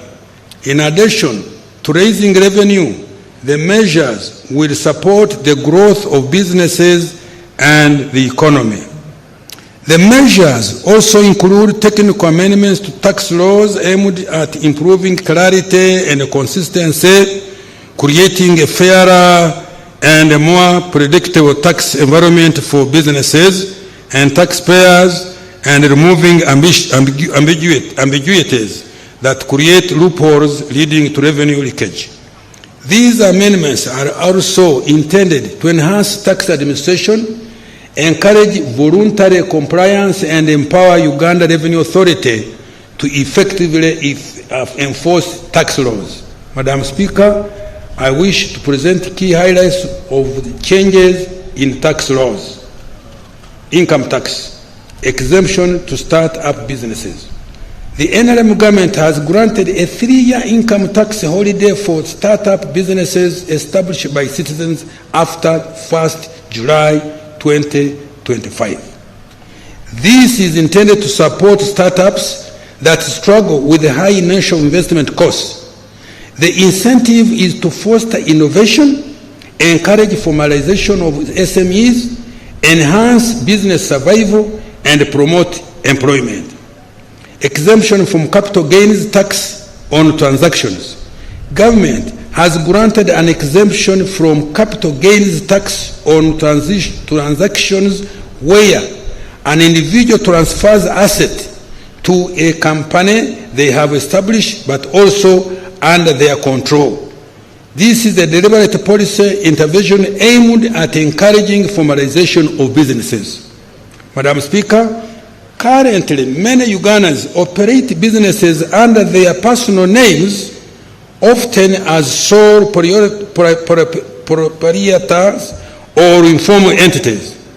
When these individuals seek to transition into more formal and structured corporate entities for purposes of growth, access to finance, strengthening governance, or succession planning, they face a capital gains tax liability simply for transferring their assets into a company they fully own. This tax burden has been removed. Income tax exemption for Bujagali hydropower project. Madam Speaker, government has granted an income tax exemption to Bujagali Energy Limited for 1 year up to 30th June 2026 in accordance with our contractual obligations. This is intended to mitigate a rise in electricity tariffs. Stamp duty. Removal of stamp duty on mortgages and agreements. Madam Speaker, government has removed stamp duty on mortgages and agreements. This reform is intended to lower the cost of debt for businesses and individuals. It will also remove the financial burden imposed on businesses and individuals when they enter into agreements. Tax Procedure Code, waiver of interest and penalty for voluntary payment of outstanding principal tax.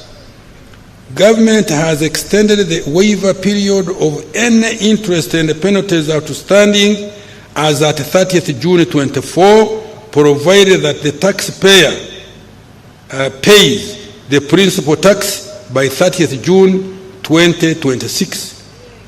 This waiver is intended to provide relief to businesses and individuals to enable them to settle outstanding tax liabilities and resume normal operations. Value-added tax, reform of the penalty regime for non-compliance with IFRIS. Madam Speaker, we have implemented the electronic fiscal receipting and invoicing system, IFRIS, to improve tax compliance and reduce tax evasion. However, Concerns have been raised regarding the high penalties of shillings 6 million per invoice, regardless of the value of the transaction, which disproportionately burdened taxpayers. To address this issue, the penalty structure has been amended so that the penalty for non-compliance will instead be twice the tax owed by the taxpayer. I urge taxpayers to embrace the IFRIS system as it helps the taxpayer to reduce lengthy and burdensome transactions with URA staff, audits, and penalties. It also promotes transparency and creates an even playing field. Excise duty, Madam Speaker. We have increased the taxes on cigarettes to discourage consumption, but also generate additional revenue. Excise duty on soft cap cigarettes has been increased to shillings 65,000 per 1,000 sticks from 55,000, and hinge lead cigarettes to shillings 90,000 per 1,000 sticks from 80,000. For those outside East African community, excise duty on soft cap cigarettes has been increased to shillings 150,000 per 1,000 sticks from shillings 75,000, and hinge lead cigarettes for 200,000 per 1,000 sticks from shillings 100,000. Madam Speaker, government has removed the excise duty rate of 30% or shillings 950 per litre, whichever is higher, on beer manufactured from barley that is grown and malted in Uganda, because it was redundant. Also, government has adjusted the excise duty on beer manufactured with local raw materials content of at least 75% by weight of its constituents, including water, to 30% or shillings 900 per litre from 30%, or 650 per litre, whichever is higher. This is to ensure that a manufacturer pays the same amount of tax whether using a specific rate or an ad valorem rate. Taxes on external trade. Introduction of an import declaration fee on imported items. Madam Speaker, I have imposed a small fee of 1% of the customs value on taxable items under the common external tariff. This measure seeks to align Uganda's tax policy with those of other East African community partner states where similar fees have been imposed. For instance, Kenya applies a 2% CIF charge. Establishment of an export levy on wheat bran, cotton cake, and maize bran. Madam Speaker, government has imposed an export levy of US dollars 10 per metric ton of wheat bran, cotton cake, or maize bran to encourage local value addition, particularly in the production of animal feeds. Currently, these products are exported as raw materials in the region, where value is added and imported into Uganda as finished goods. Therefore, this measure will encourage value addition and create jobs for our children. Taxes and on textiles. Madam Speaker, the NRM government has listened to our traders dealing in imported taxes for value addition, as they requested the import duty on imported fabric has been reduced. Effective 1st July 2025, the duty will be US dollars 2 per kilogram or 35%, whichever is higher, down from 3 US dollars per kilogram or 35%, whichever is higher. In addition, the import duty on garments has been reduced to US dollars 2.5 per kilogram or 35%, whichever is higher, from US dollar 3.5 per kilogram or 35%, whichever is higher. Public debt. Madam Speaker, the stock of public debt is projected at US dollar 31.5 billion, equivalent to shillings 116 trillion by the end of June 2025. Of this, external debt accounts for US dollars 15.49 billion, equivalent to shillings 56.3 trillion, and domestic debt US dollars 16 billion, equivalent to 59.77 trillion. As a ratio of GDP, our public debt is estimated at 51.26%, which is consistent with the Charter of Fiscal Responsibility. Madam Speaker, Uganda's debt is sustainable and is projected to remain so in the medium to the long term. The debt has financed investments that support private sector growth by providing requisite infrastructure. Over the last 10 years, the areas which public debt has financed, including integrated transport infrastructure, 29.3%, electricity infrastructure, including power generation plants and transmission lines, 27.6%, water for production and consumption, 11.5%, agro-industrialization, 5.1%, education and health, 5%, housing and urban development, 3%, and the development of industrial parks, 2%. To maintain public debt sustainability, government is implementing the following actions. 1, domestic revenue mobilization to increase revenue collection and reduce borrowing. 2, mobilization of more concessional financing from international financial institutions such as the World Bank, IMF, African Development Bank, Islamic Development Bank, BADEA, etc. 3, implementation of saving initiative, where Ugandans will invest in government securities using mobile money. Now, I want to conclude. Madam Speaker, I know I have tired you. Madam Speaker, in conclusion, Uganda's economy has taken off. Can I repeat? Madam Speaker, in conclusion, Uganda's economy has taken off. When I did this thing, people started it. We know what we are doing, man. The economic fundamentals, GDP growth, price stability, currency stability, jobs, export, FDI receipts are in good shape and highly competitive regionally and globally. The economic fundamentals, GDP growth, price stability, currency stability, jobs, export, FDI receipts are in good shape and are highly competitive regionally and globally.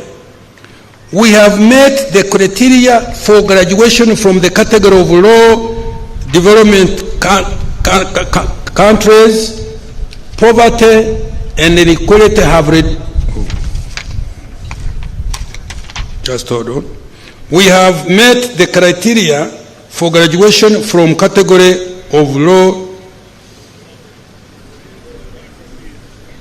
LDCs. Poverty and inequality have reduced. Listen to this.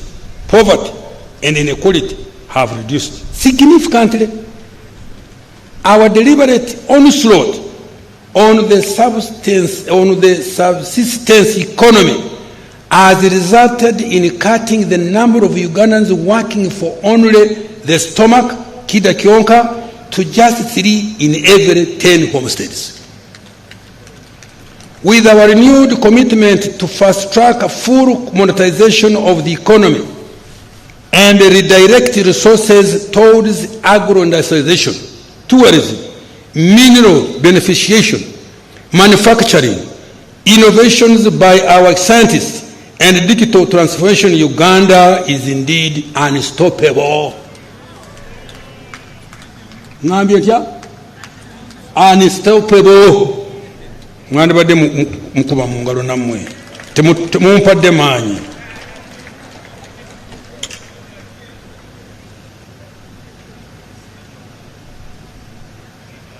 This budget, therefore, is for all Ugandans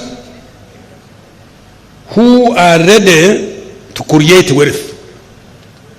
Fellow countrymen and women, take full advantage of the innumerable opportunities contained in this budget. Innumerable opportunities in this budget.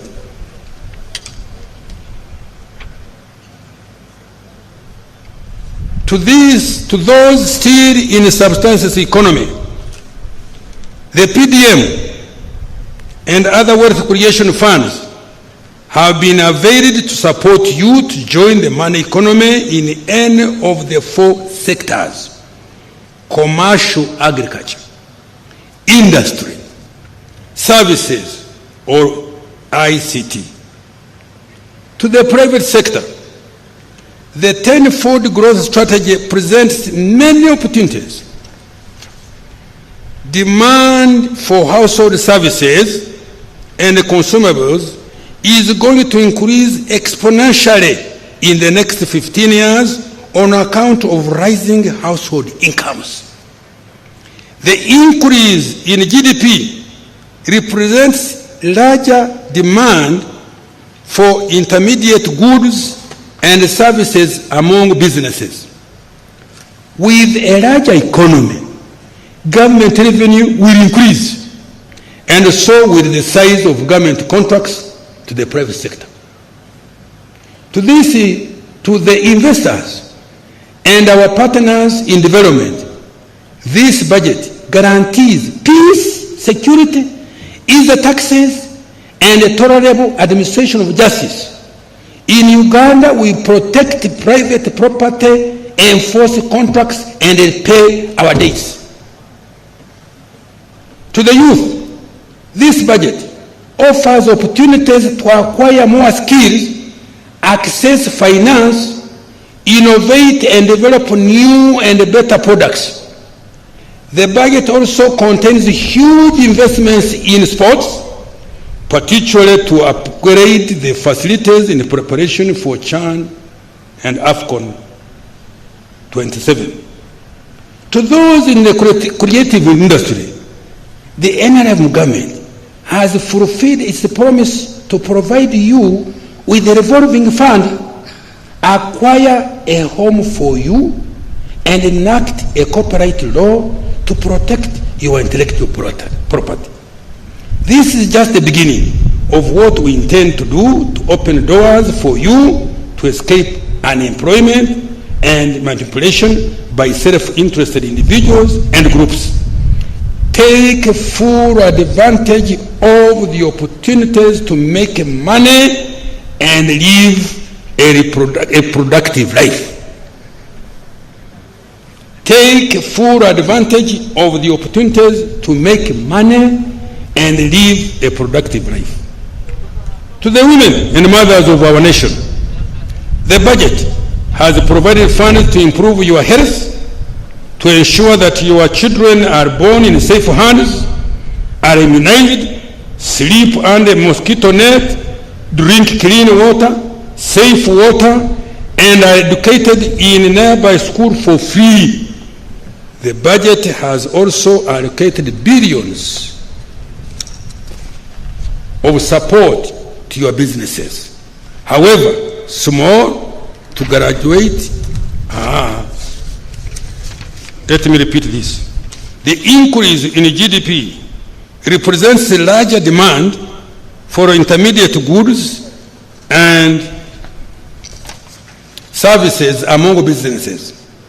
With a larger economy, government revenue will increase. Money is coming, and so with the size of government contracts to private sector. To the investor and our partners in development.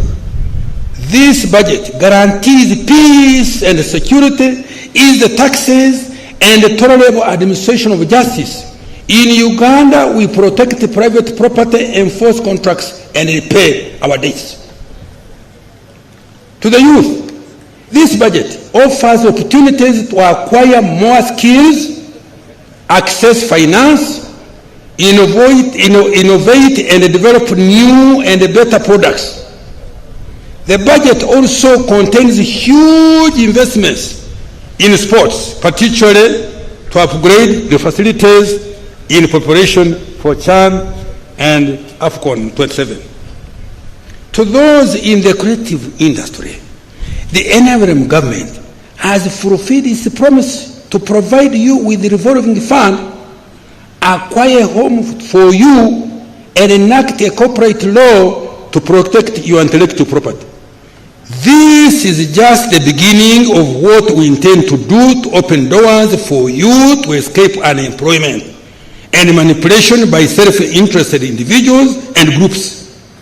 Take full advantage of the opportunities to make money and live a productive life. Make money.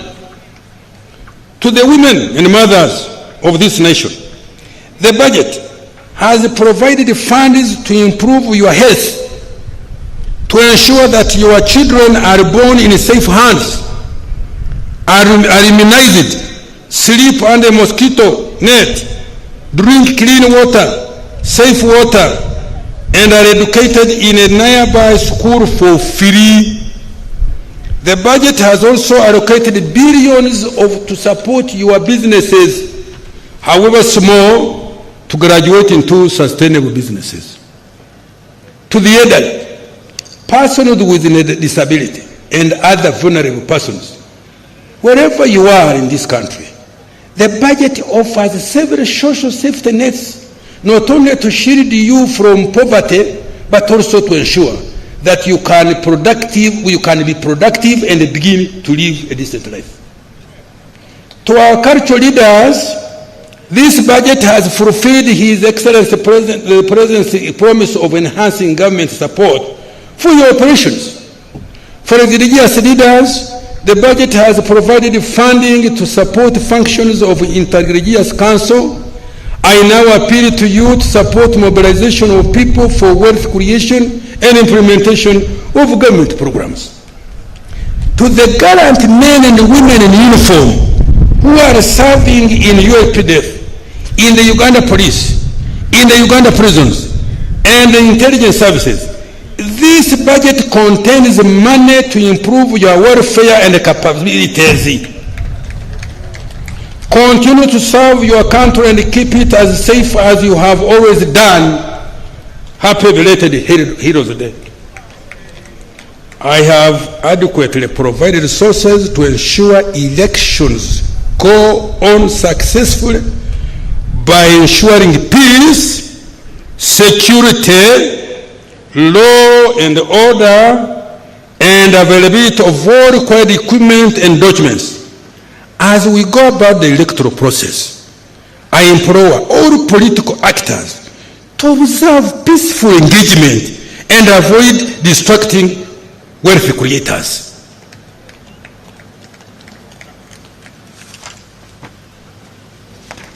Madam Speaker, as I step off this podium, because the people are tired, but it was inevitable. I could not have abridged this speech. Madam Speaker, as I step off this podium, I would like to reiterate His Excellency President's call to all Ugandans to embrace wealth creation. We have a wonderful country. Those of you who have not traveled around the world, you don't know. But we know Uganda is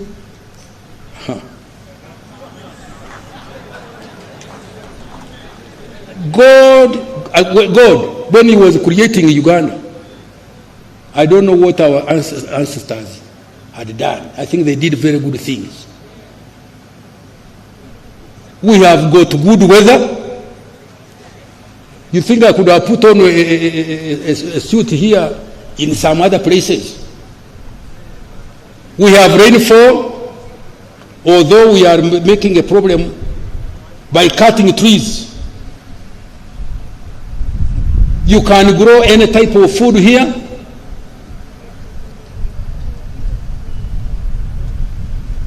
You can eat whatever you want to eat here in Uganda. And we continue crying and poverty. Government has given you all the money that you should take to take it in your enterprises. Please, you excuse me to quarrel when I come to this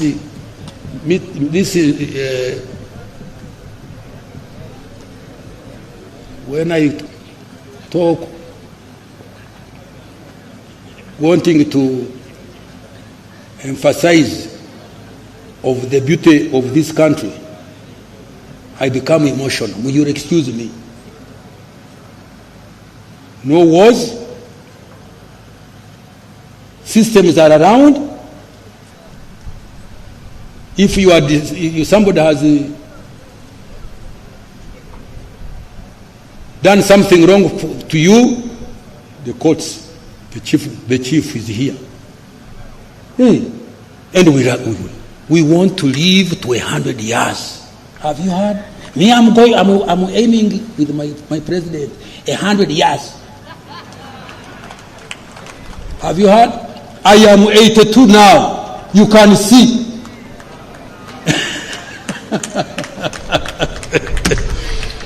Okay. Madam Speaker, as I step off this podium, I would like to reiterate His Excellency the President call to all Ugandans to embrace wealth creation, but also embrace what I've said. I dedicate this budget to all the wealth creators, particularly the youth and women. Madam Speaker, I humbly beg to move. Thank you so much, Honorable Minister. And by extension, His Excellency the President, who is the Minister of Finance, for clarity of delivery of the budget speech. Honorable members, you will be available with the text of the budget speech in the due course.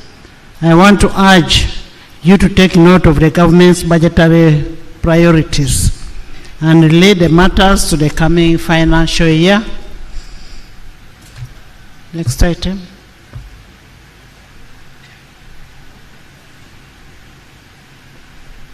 Next item.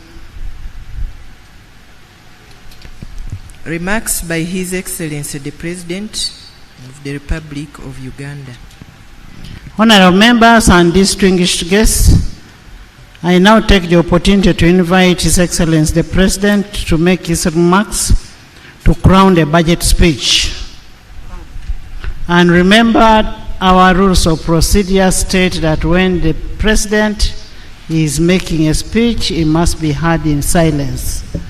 Your Excellency, you're most welcome, and kindly talk to the members of Parliament and by extension, the nation. Her Excellency the Vice President, the Right Honorable Speaker of Parliament, all the other leaders, honorable members of Parliament, ladies and gentlemen. The long speech of the Minister, I would want just to emphasize for you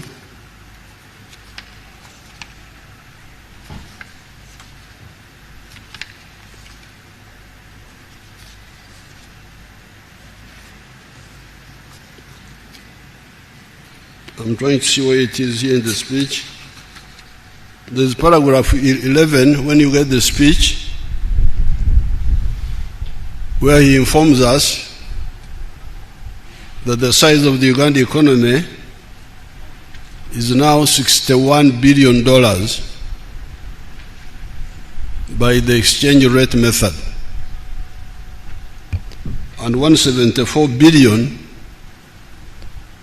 by the PPP method, purchasing power parity. And because of that, and given our population, which is about 46 million, 49 something, we are now no longer an LDC, the least developed countries. We are now a lower middle income country.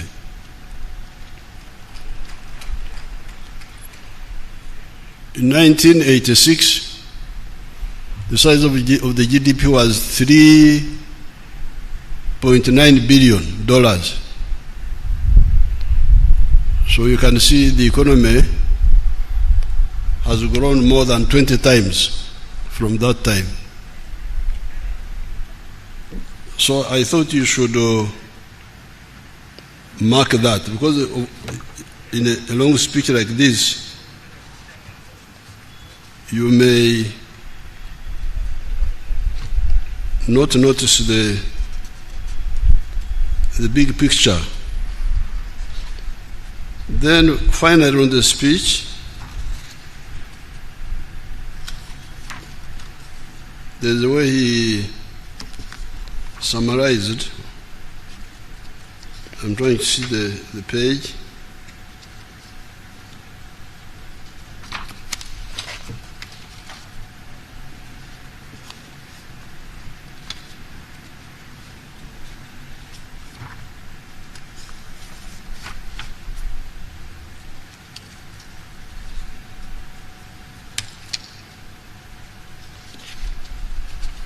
This is paragraph 140 in his speech, where he said, he told you of the economic fundamentals. That's a very good summary. And he said, Madam Speaker, in conclusion, Uganda's economy has taken off. The economic fundamentals, and what are those fundamentals? GDP growth. Is the economy growing or not? Price stability. Are the prices stable or not? Currency stability. Is the currency stable or not? Jobs. Are jobs being created or not? Export earnings. Are the export earnings going up or not? And then finally, FDI, receipts, the foreign direct investment. Are they coming in or not? I thought that you should note that. Now, going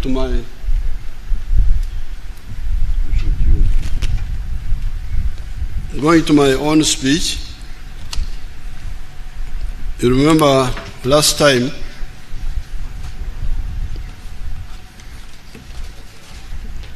I promised that I would address two issues. During the State of the Nation address, I told you that today, as part of the budget speech, I will address two issues. And these are the East African Federation and corruption. I will do exactly that. However, I will dissect the corruption into two. First of all, corruption for getting money through crooked ways as one type of corruption, and political corruption through the use of money to get political support, not based on principles or policies. Politics is about principles and policies. That's what you should be telling the public to choose from. My policy is this, his policy is that, you the public, you choose. But when you bring in money, you are polluting the Kiriza Hamushu. Kiriza.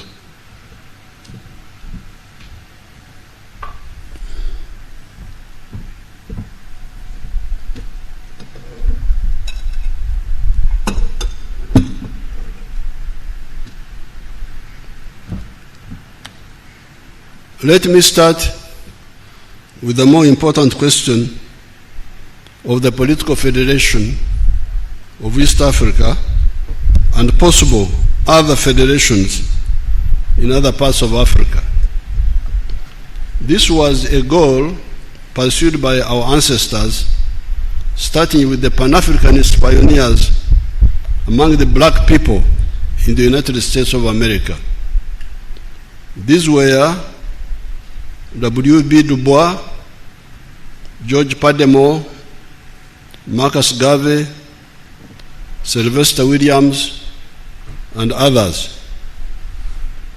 By the mid-1900s, new actors had come on the scene in the persons of Jomo Kenyatta, Kwame Nkrumah, Julius Nyerere, Sekou Toure of Guinea, Modibo Keita, and others.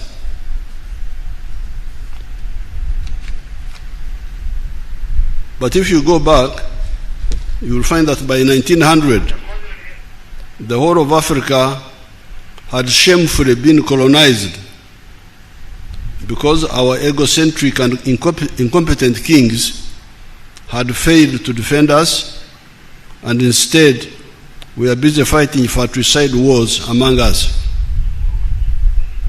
At that time, when we were colonized, the slogan for survival was, in quotes, Uhuru na Umoja, independence and unity. That's what we were saying.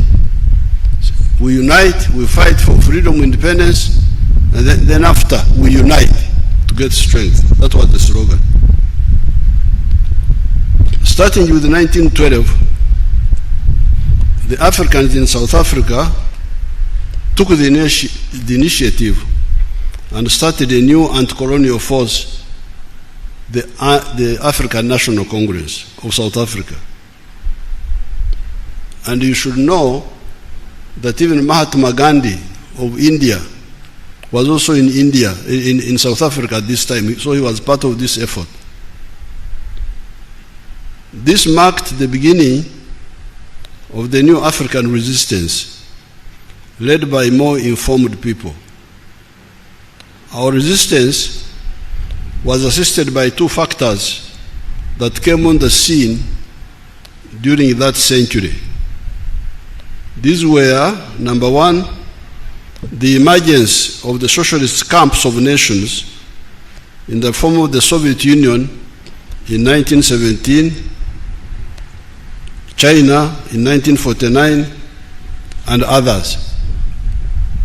These huge countries were taken over by people who did not believe in colonialism. These were the communists. So this was a new factor. As we were fighting for our freedom, this new factor came on the scene.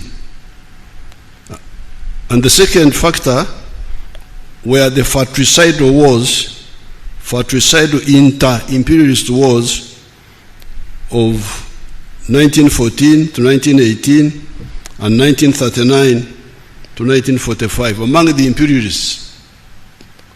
The imperialists were now fighting over us. Who will control which one? You know, those imperialists had divided us up, shared us like a cake because of our incompetent kings here. Came, sat in Berlin, this is for you, this is for you, this is for you. Then there was a new country called Germany, which had become united a short while before that. They wanted to start a war, to say, you are cheating us. We also want a share with the colonies.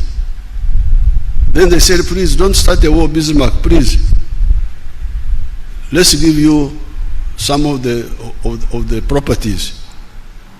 You take Tanganyika, Rwanda, Burundi, Namibia, Cameroon, and so on. But by the end of the century, German was saying, you have cheated me. I also need more slaves. I need more colonies. That's how their wars started, fighting over us. These two factors, on the one hand, meant that the worldwide anti-colonial movement, including the African anti-colonial movement, could receive solidarity from those socialist countries.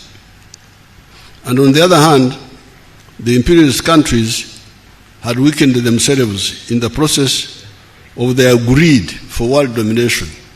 So as they were fighting over us, fortunately they weakened themselves, which was good for us.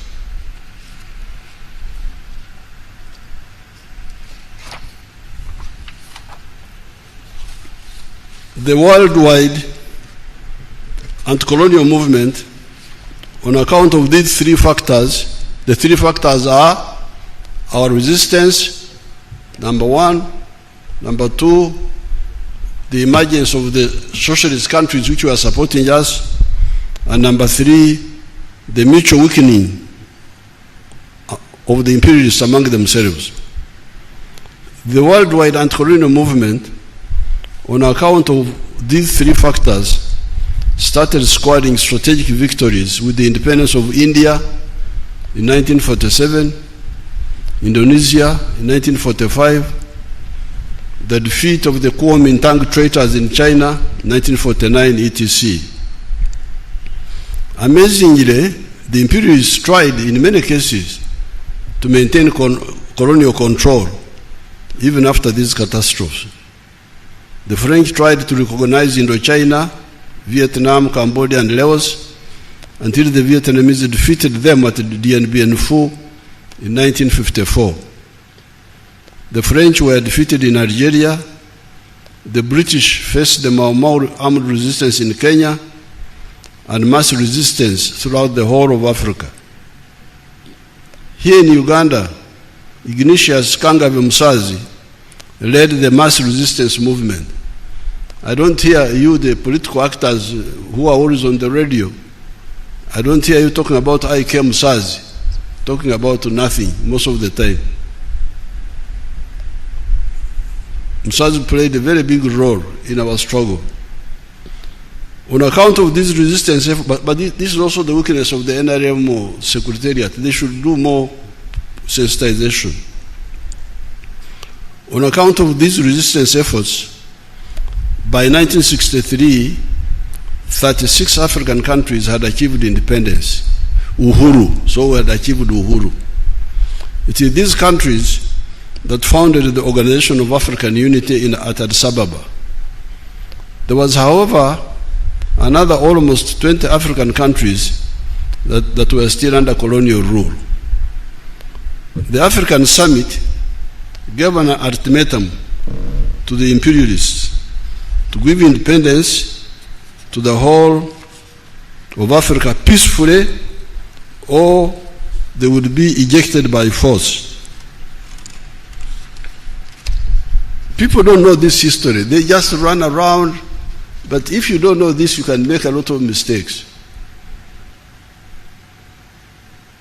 So the OAU meeting in 1963 gave an ultimatum to the imperialists, said, get out of the whole of Africa peacefully, or we shall throw you out by force. The imperialists thought it was a mere hot air.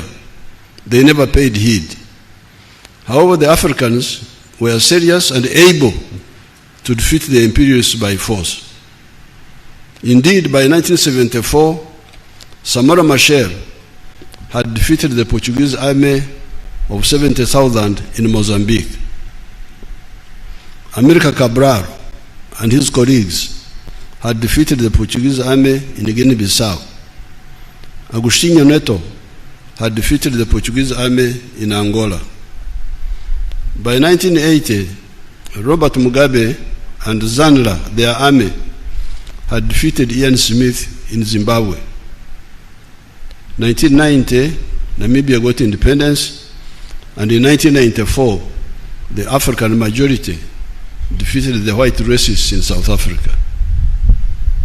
5 centuries of Africa's shame of the slave trade and colonialism should have ended then.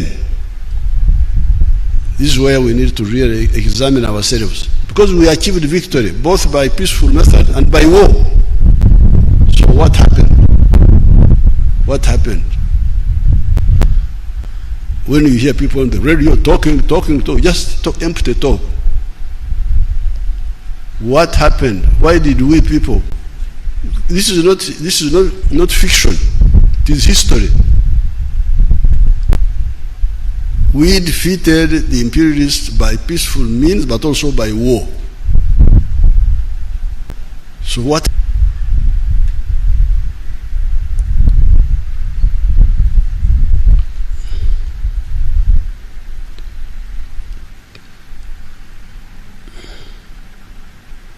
Five centuries of Africa's shame of the slave trade and colonialism should have ended then. We had achieved independence, uhuru in the whole of Africa. The question was, where was umoja? Because you remember the slogan was uhuru na umoja. Now by 1994, the whole of Africa had achieved uhuru. So what happened to the umoja? In the meantime, the question was, where was umoja, unity? In the meantime, we who were participants in much of this time had to diagnose the problem. In that process, we established the 3 historical missions and the 4 ideological principles. To establish the missions and the principles, we would start with a question. Question number 1 was, do the Africans deserve, sustainably buy our goods or our services reliably, sustainably buy our goods or our services reliably with predictability? Because you can see what's happening in the world. The other time, you people, you said, well, we don't want our children to be homosexuals. Our children, we didn't say other people's children. We don't want our children to be homosexuals. Oh, and some of our friends who had given us market access took us off the AGOA list. Imagine. So, how can you rely on such a person for business? Today, trade with him. Tomorrow, he stops you because of your internal policy, not even anything affecting him. So, the third question, who will sustainably buy our goods or services reliably and with predictability? When we studied the African tribes, including my own, the Banyankoreba Hororo, we discovered that intra-tribal trade is either limited or completely absent. Why? It is because these communities sometimes produce similar products. The Banyankoreba Hororo, for instance, all have milk, beef, bananas, etc. A does not buy from B and vice versa.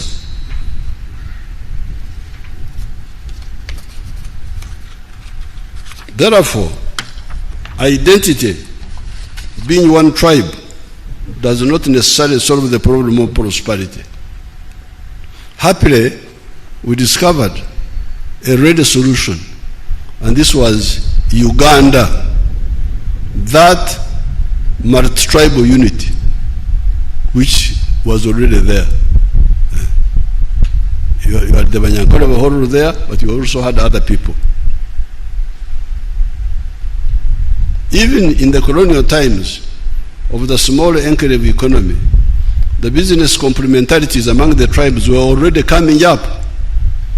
I was able to pay for education on account of two categories of actors. Category one was Amos Kaguta, my father, who had cattle he had inherited from his ancestors. Hence, those cattle were Enshugi, the cattle of Jaja, inherited from ancestors. You could therefore sell some of them and pay my school fees.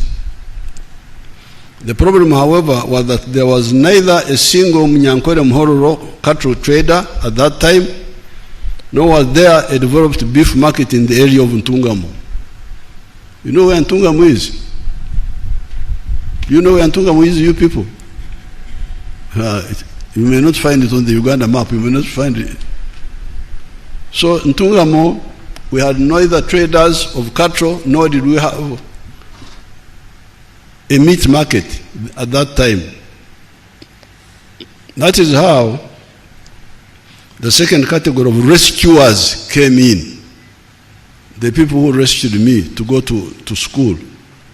These were two Baganda, one of them called Warusimbi Mpanga, and another one called Buchenya. Buchenya, the Banyankole were calling him Buchenya, but the Baganda would call him Bukenya. Now that of Buchenya has a grandson who is a big fellow now in the government. I think he's in the Equal Opportunities Commission. If that Munyankole Muganda is here, he can come and they see how Banyankole Baganda look like. Banyankole is the Baganda. If that boy here, if he's here, let him come and they see him here.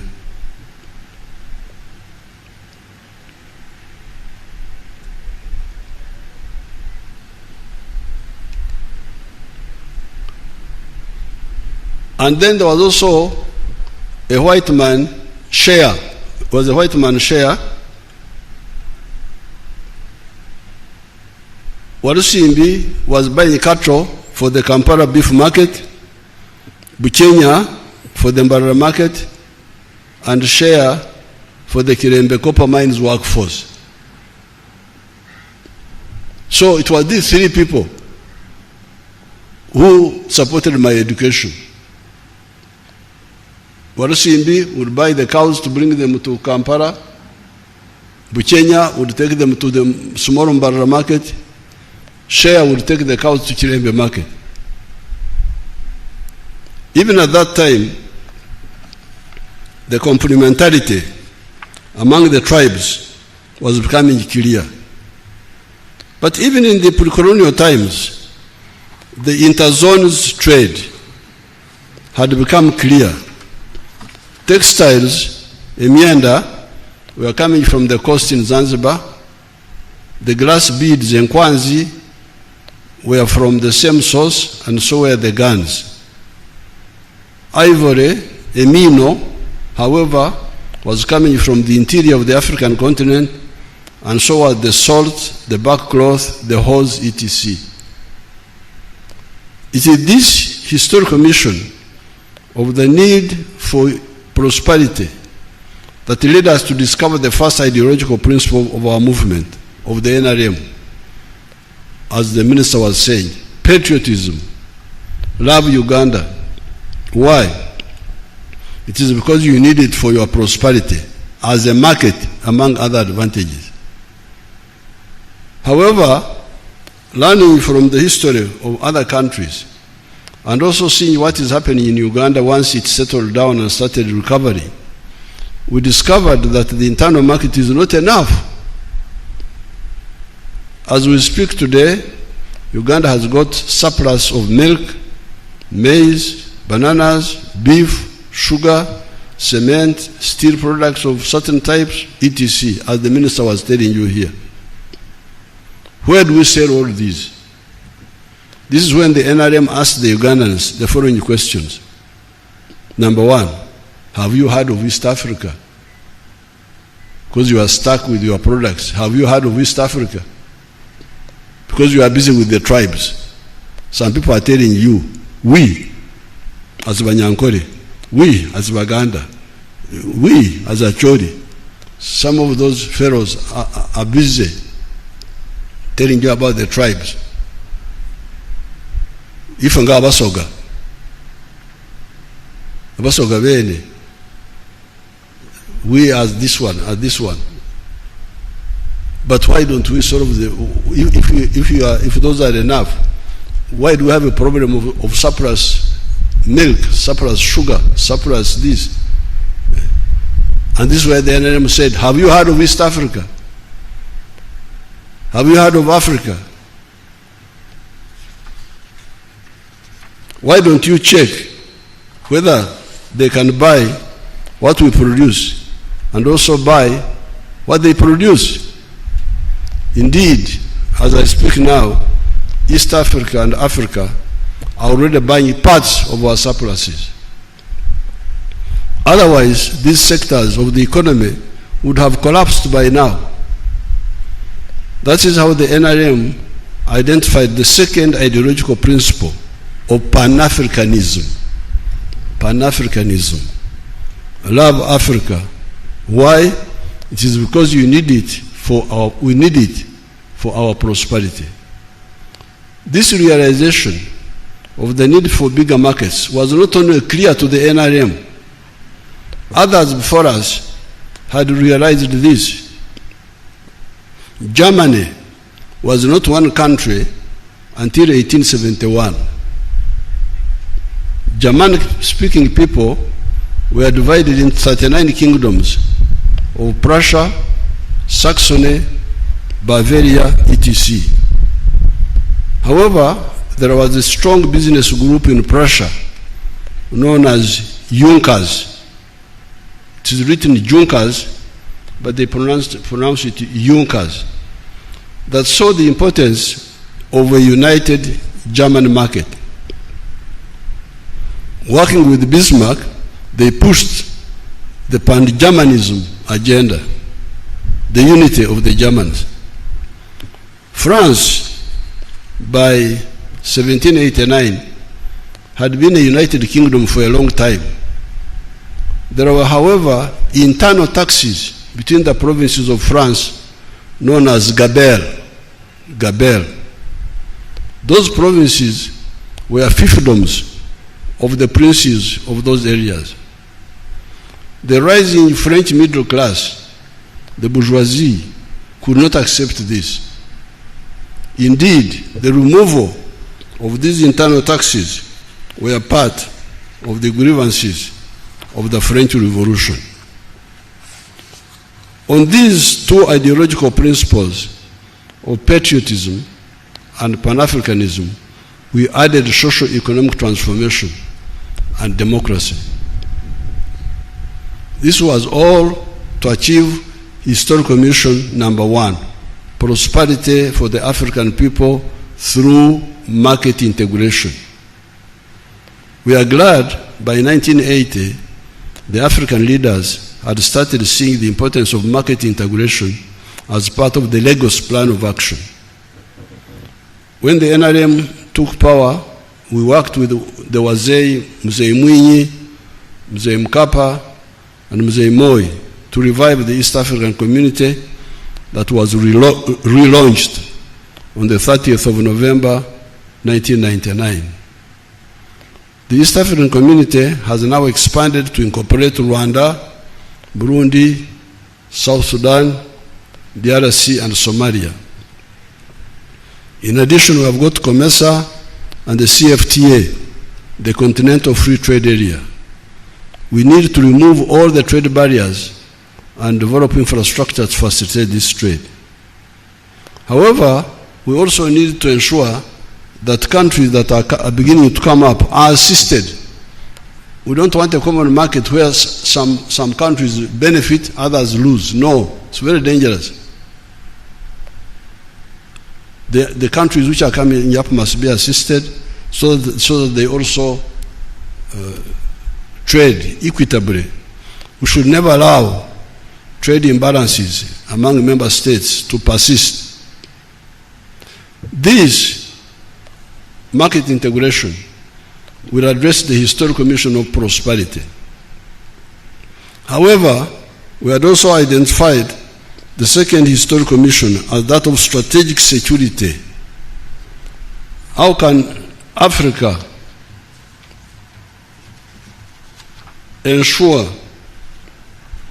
that never again would its people be threatened by anybody having gone through the 5 centuries of the slave trade, colonialism, and neo-colonialism? Economic integration, if it is fully implemented, will address the issue of prosperity. However, during the Second World War, the developed countries of Holland, Belgium, Denmark, France, Norway, etc.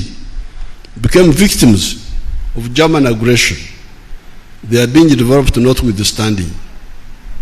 It was the Soviet Union and later the USA and UK that defeated the hegemonic Hitler. Even we, the Africans, 500,000 of Africans took part in that war, as did 2.5 million Indians who took part in that war to save those countries, France and Holland and all that. The highly developed Israel, in terms of technology, would find it difficult to survive in that zone without the cover of the United States of America. Some actors in the world talk of achieving superiority in the 4 dimensions: land forces, air forces, at sea, the navy, and in space. Where does this leave Africa? Are we going to exist or not exist with the permission of others? Are we only to thrive with the permission of others? Coming to multidimensional strategic security, only 4 countries have been to the moon. These are USA, Russia, China, and India recently. Can Uganda manage a serious space program even when it becomes a first world country? As we tried to answer that question, there was already an answer given by our elders before independence. This was Uhuru na Umoja, freedom and unity. The present weaknesses in Africa are partly due to the mistake of arrivism.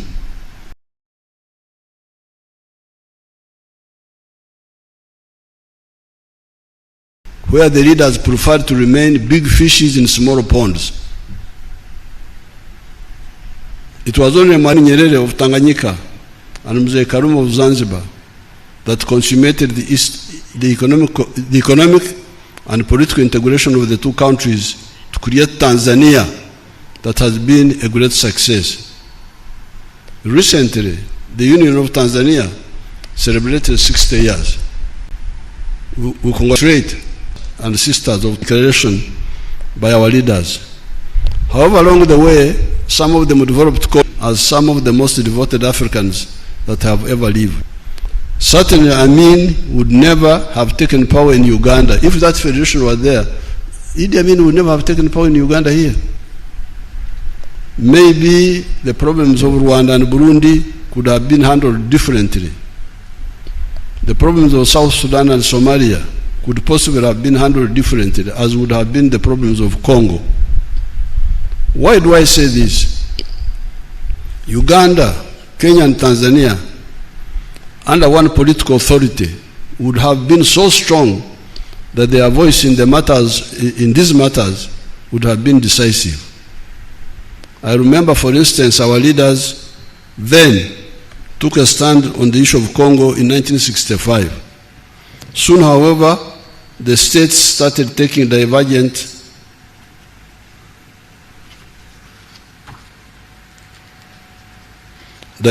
positions, which would not have been the case if they were under one political authority. We must again salute Mwalimu Nyerere and Tanzania, because without the support of much of Africa, except for Zambia, Botswana, Algeria, Nasser's Egypt, and Guinea-Conakry, they were able to be a reliable rear base for the anti-colonial armed struggle that raged in Southern Africa from 1962 to 1994, when South Africa achieved freedom. It is a pity that after victory, we only got uhuru, independence, and not umoja, unity, especially political integration.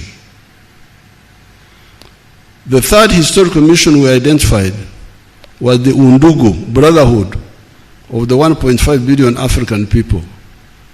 These people belong to only 4 linguistic groups: the Niger-Congo, the Bantus and the Kwa, the Nilo-Saharan, the Nilotics, the Cushitic and the Sudanic, the Afro-Asiatic, Arabic, Amharic and Tigrinya, and the Khoisan, the group in South Africa.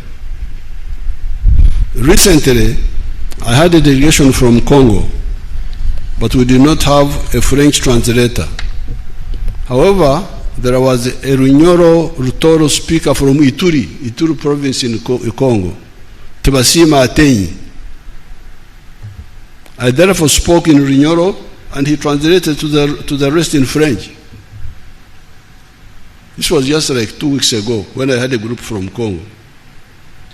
I was speaking in Runyoro, and he was translating to those people in French. Apart from similar Interakistian, Bantu, and Nilotic dialects, we have the good luck of Swahili, which is a neutral, non-tribal dialect developed by our ancestors when they met at the East African coast to conduct business. Therefore, the third historical mission is a question, in quotes: why can't the responsible political actors use the Undugu, the brotherhood, similarities or linkages of these people to create units that support the other 2 historical missions of prosperity and strategic security? You don't hear anybody talking, this is political class, talking about, I don't know what they talk about on TV. I normally once in a while watch, talking nothing. How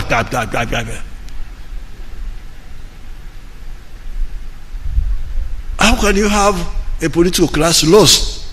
Because when we were young, we were very much involved.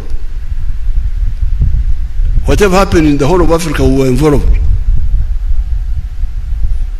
In 1968, I went to Mozambique, to the liberated zone with some other students. I was not a Mozambican.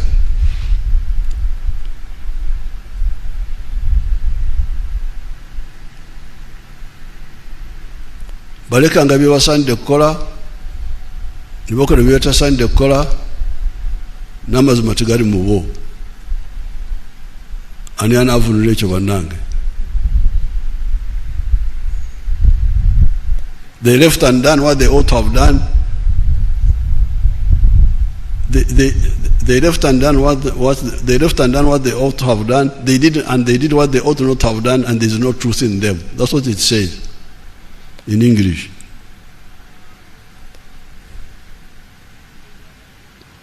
With these 3 historical missions and the 4 ideological principles, we were able to shape our strategy vis-à-vis Africa.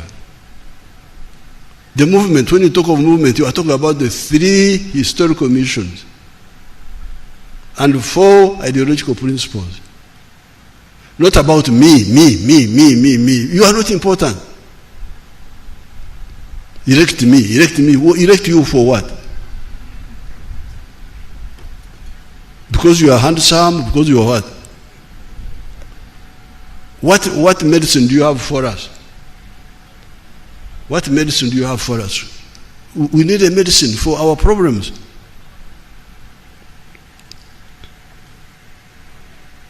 Within 3 historical missions and the 4 ideological principles, we were able to shape our strategy vis-a-vis Africa. Whatever we did was guided by this.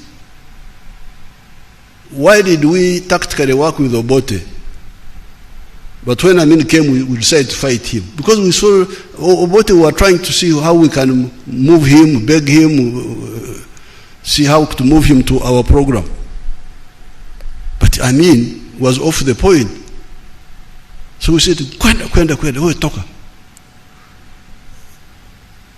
You cannot interfere with our destiny.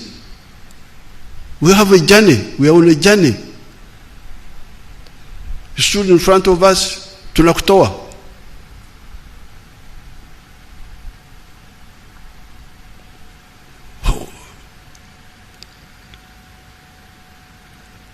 The strategy that we always commend, this strategy we always commend to our supporters, is to work for economic integration of the whole of Africa, so as to support prosperity of the African people and support the additional political integration in the parts of Africa where it is feasible by creating political federations, such as the Political Federation of East Africa. Mwalimu Nyerere and ourselves diverged a bit from Mzee Nkrumah and Muammar Gaddafi, who are talking of a continental government of the whole of Africa. We do not think that such a target of a continental government of the whole of Africa was either feasible or even desirable, because the whole of Africa does not possess enough similarities and linkages to be cohesive, a necessary prerequisite for political integration. East Africa is, and with the use of Swahili, can be very cohesive. The whole of Africa should be one common market. Apart from the Niger-Congo linguistic group that has got a lot of similarities, there are also linkages with, for instance, the Nilo-Saharan groups of languages. This is how, amazingly, I discovered that the Somali word for cow is Saa. It is the very word that most of the Bantu dialects in the Great Lakes use to describe the cow dung, not any other dung. So what the Somalis call a cow is what we call cow dung here. But you can see the linkage. There are a lot of linkages with the Nilotic dialects that we do not have to go into here. It is this belief in the 3 historical principles and 4 ideological, 3 historical missions and 4 ideological principles that enabled the student movement of the 1960s to metamorphose into the armed Fronasa that fought Amin and eventually the NRA-NRM. We rejected the sectarian politics of identity of religion, tribes, and gender chauvinism. By 1986, by the force of 20,000 NRA fighters, backed by millions of civilians that were only propelled by conviction, not by any mercenary interests. The majority of the NRA-UPDF have maintained this. That is why between 1971 and 2021, the NRA-UPDF was fighting for no pay or low pay. Owing to death of some of our supporters, from natural causes mainly, we started getting some corrupt elements, but a minority. These are a minority and are easier to identify and isolate. The spirit of voluntarism was also strong among the civilians. That is why the National Resistance Council, for instance, we are getting a low salary, but we are content. When we came to the Constituent Assembly, we improved the pay knowing that it was a temporary parliament.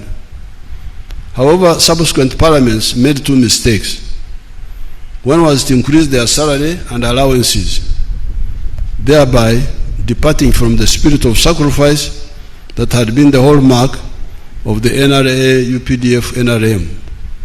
Secondly, a group known as YPA, Young Parliamentarians Association, opportunistically and for cheap popularity, started going around the country and conducting fundraising for some cheap popularity projects, such as schools, etc.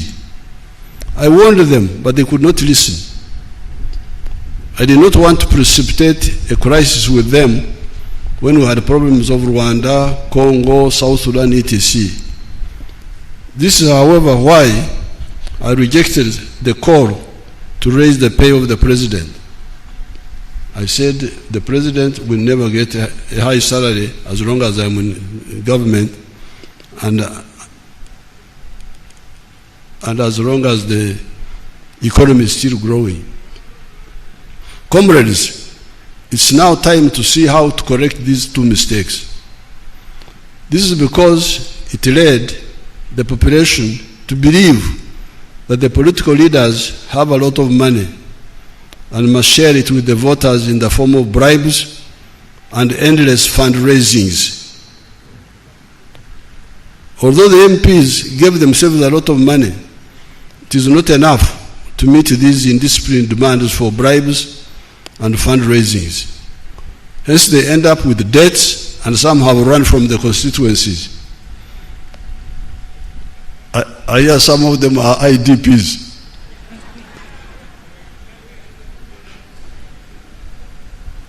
Internally displaced persons.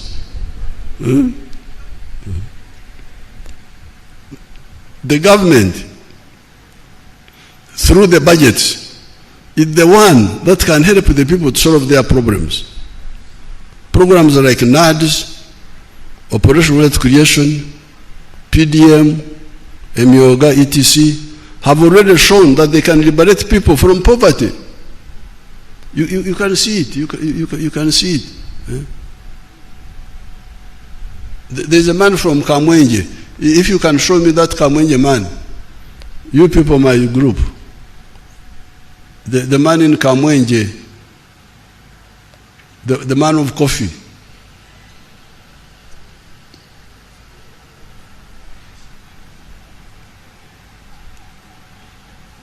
The man of coffee,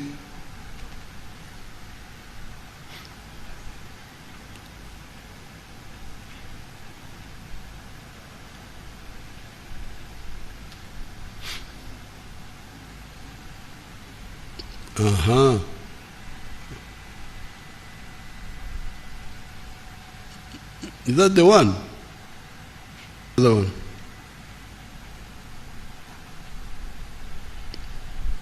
The one of Kamwenje was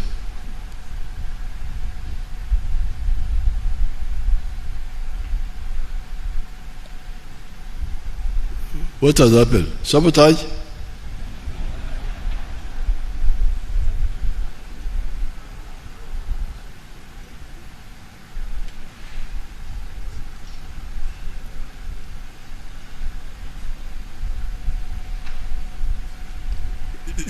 That one was interesting because he used NADS and get him, when you get him, put him,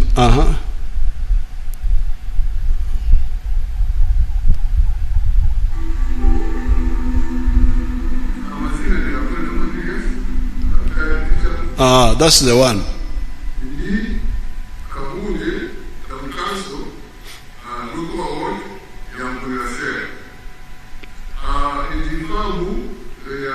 And family enterprises, iliha acres makumi atano hano mazireho imyaka mingi iri kurenga 30 kuko mugenzo myaka 30 imyaka yo kubanza mingi kandi umuhinzi w'ibicora kandi inkinje cy'ibicora bingi munonga kuko kuna kutandika n'ubu his excellency ya na PM plan for modernization of agriculture nibwo natandika kukunda ideas ze. Then of recent kwe kwajira mu 4-acre model. Then nibwo naterebera nti tinkaza guma mu bichori. Aboko mu bichori campinga acres and acres. Hamuherwa byona ishanga nyiri mu katani k'eshatu ukuzibuza ishanga nyine mu kamiliyoni amago. The important thing is that this man moved into coffee and all those things. When we were with NADS, there was something we were calling PMA, Plan for Modernization of Agriculture, which was like NADS. Then he started growing coffee. So what I'm saying here, the government, through the budgets, is the one that can help the people to solve their problems. Programs like NADS, Operational Wealth Creation, PDM, Emioga, etc. have already shown that they can liberate people from poverty.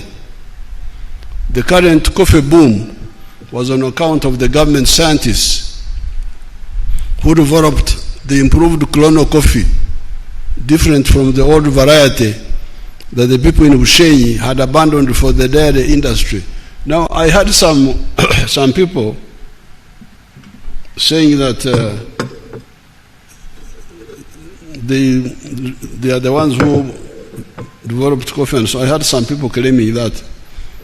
I didn't want to quarrel with them before telling them, but coffee and all these enterprises,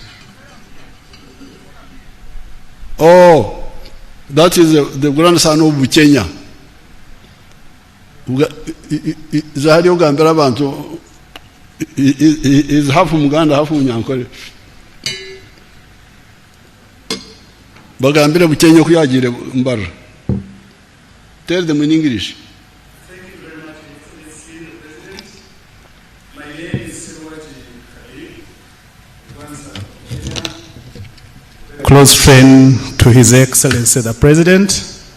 I am privileged, Your Excellency, that my grandparents migrated and found themselves in Mbarara. So for us, we are actually very more fluent in Runyankore more than Luganda, although I'm called Seruwaji Habib. I thank Your Excellency for giving me an opportunity. Wafe Mbarara Katete. Bajaja bagenda yodi. Bajaja bagenda y'olukumi lwenda nsanvu. Era bakwata ettaka ddene nnyo. Nsanvu. 1970. No. This was in the 1950s. Yes, anti kati, Your Excellency, ffe twabasanga, baatuzaalanga gye tuli. Ne baali balina ettaka ddene nnyo. No, you go and find out from your parents if they... Thank you, Your Excellency. Okay, good. Thank you very much. This was in the 50s. Uyumwana gamba 70.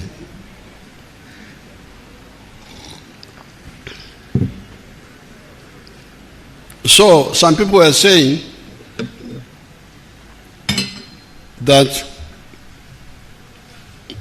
claiming coffee, this one, you remember there was a group called, the one we abolished, what was it called?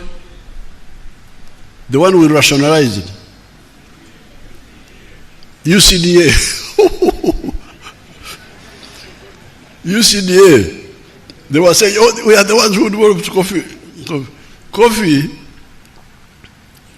was saved by NRM, working with the scientists. When we developed the Kololo coffee, which was yielding much more than the other coffee of the 1960s, 50s.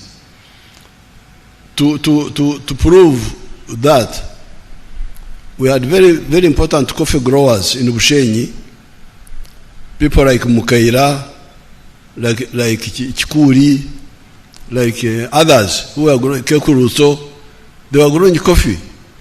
But because the coffee price collapsed in the 60s, I think, they abandoned and went to cows. Up to now, they are big dairy farmers. They had abandoned coffee. We are the ones who rescued coffee. So it is the government. The current coffee boom was on account of the government scientists who developed the improved Kololo coffee, different from the old variety that people in Ushenyi had abandoned for the dairy industry. The dairy industry in the cattle corridor, you can see it for yourself, what it is doing there. If you can show us people like Kabera, the one of Gomba. Can you show us Kabera of Gomba?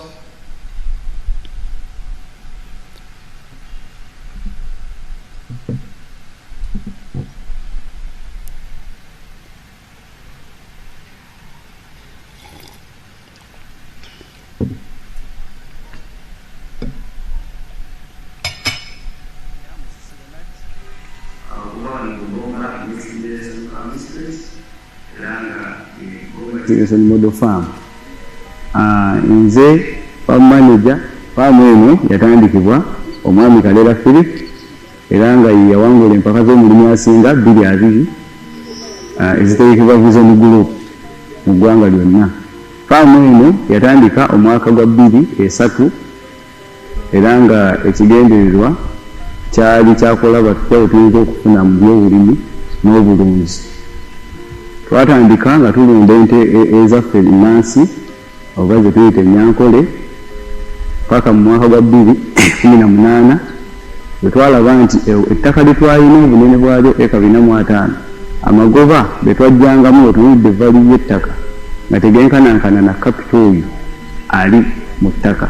Twalaba nti business tekola ne tukyusa ne tudda mu okulima okw'ekibalo mu 2019. Tutandika olunda ente ez'amata, ez'omubiyumba, enkoko, kulima amatooke, emmwanyi, kulunda embizzi n'okuteekawo ettendekero lisomesa abasawo b'ebisolo n'abalimisa. Twatandika ettendekero lino erya Gomba Next Generation Farm Institute okutendeka abavubuka. Twakizuula nti abavubuka bangi baagala nnyo okwenyigira mu byobulimi n'obulunzi naye nga babulamu obukugu obuli practical twandiyise hands on. Nti twakuzuula nti abavubuka bangi bafuna mu matendekero ag'ebyobulimi n'obulunzi naye nga balina theory mungi naye ng'okukwatako okukola faama kikyayagala oba yekenyi kyayagala. Peace ever since. The wealth creators in the 4 sectors of agriculture, manufacturing, services and ICT. The government scientists that make innovations and the responsible members of the political class that have been supporting the NRM programs. It is therefore not fair for some actors to spoil these successes. Some people say that they give bribes because Museveni is always giving the khaki envelope to members of the population. Muleke kutahamu hizi n'ebyondo. Do not draw water mixed with mud. Do not mix up issues. The brown envelopes I give are part of the ancient tradition here. It is called Okorongora. It is the king who does that to the singers or wrestlers, etc. President is the modern king.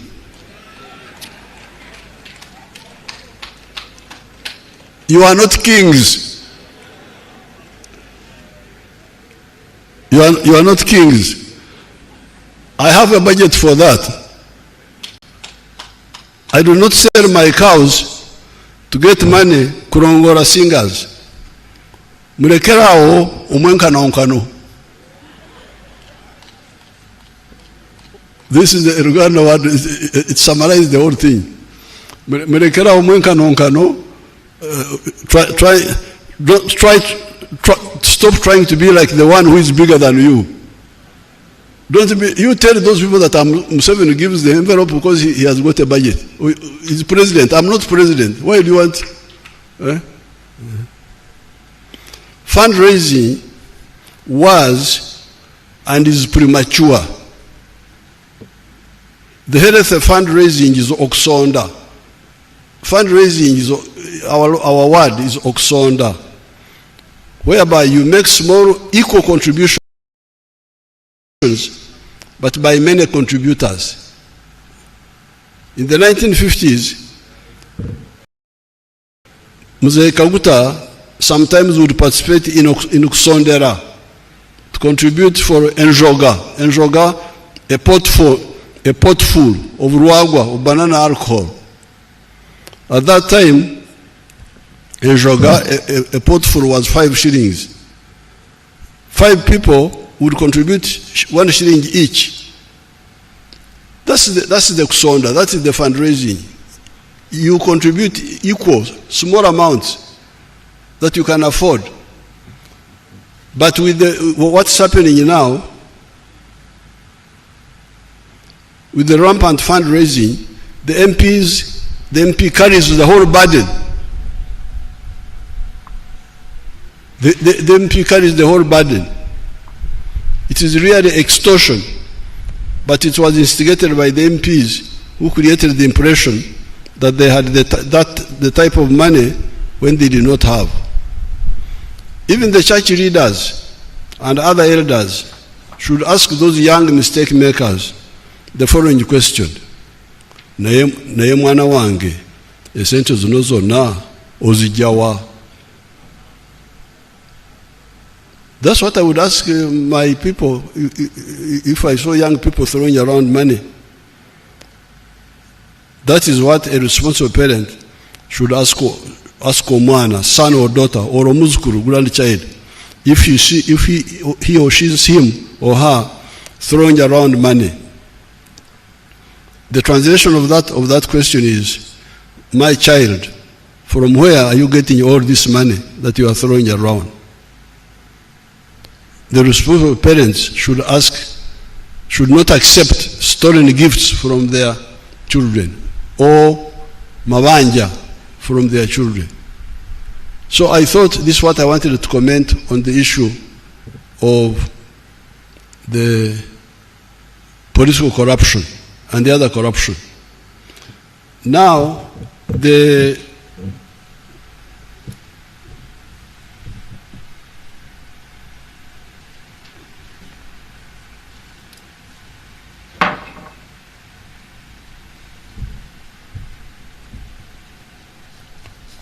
I'm getting information about Obtarondora not checking on government work. I keep hearing, for instance, of bad feeder roads. That feeder roads in some of the areas are not good. Yesterday I was in Kakumiro. The feeder road I rode on was good. It looked good. When I was going to Kagadi, it was a short one, but it was good. The other time I was in Obongi, and the feeder roads there were very good, which we rode on. The other time I was in the Bugwere area, Budaka, Parisa, from the cassava factory. I think we were going to Kamonkori. The feeder roads looked good, but when I drove from Busunju to Mitiana, the road was very bad, the Maram road there. And also the other road to the Tarmac road, but that one they are working on it, the Tarmac road. So, and when we were in Bunyangabu, this issue came up. The question is, what are the districts doing with the 1.3 billion shillings you are sending to them? What is happening?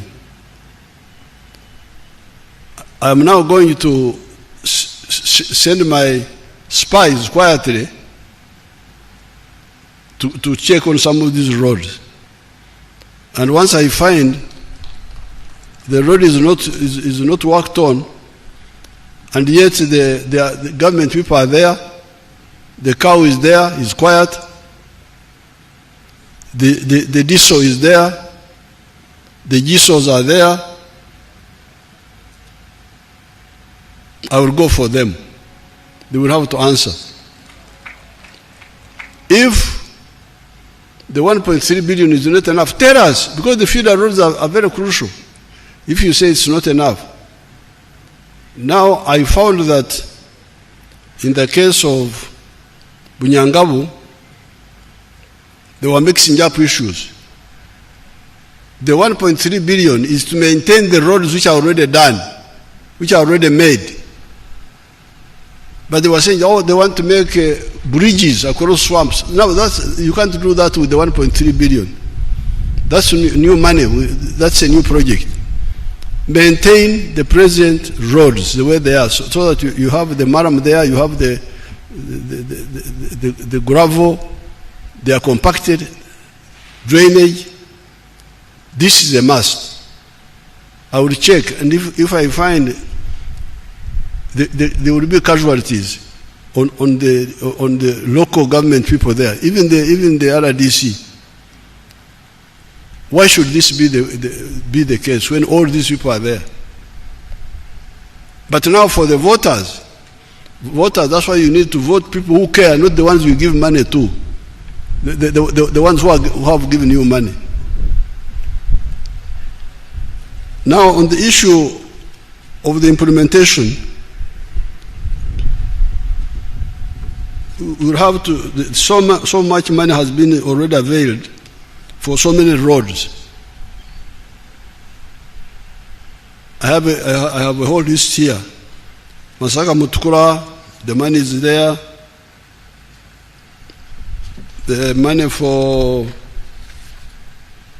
Rusari, Lakasambia, Nkonge, Rumegere. Roads like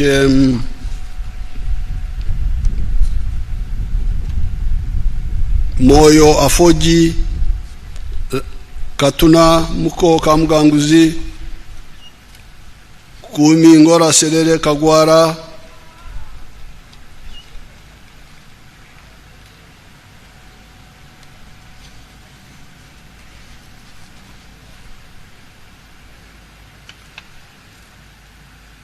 Kampala, Maraba, meter gauge,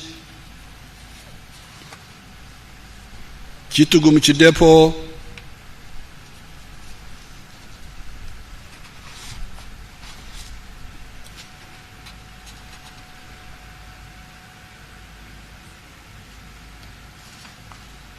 Greater Kampala Metropolitan Roads,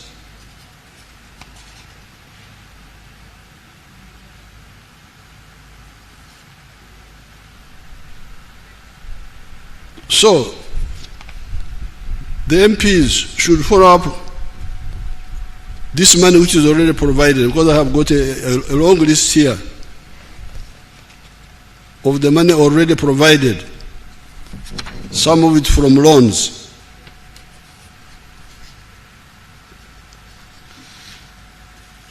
Even for education, for health, all this money is here.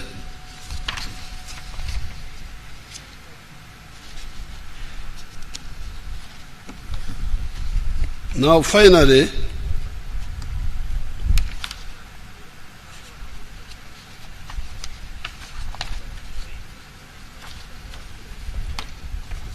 you get misinformation. For instance, the other day I was in Riantonde, and some of the veterans of the NRA, of the Ruero veterans, were talking about some issues. And when I checked, we have already provided 218 billion shillings or something like that for the Kasimo. And the Kasimo was supposed to be 5 million for leaders each, and 1 million for supporters. Now, this money, 218 billion, has already, it's too much money. So what happened? Who took this money? And yet I heard some of them were complaining, you are going to dig up the whole thing. Then you get the cattle compensation. Teso, Lango, Achori. We have already spent 200 billion shillings on that. who got this money. And we have now budgeted for another 80 billion.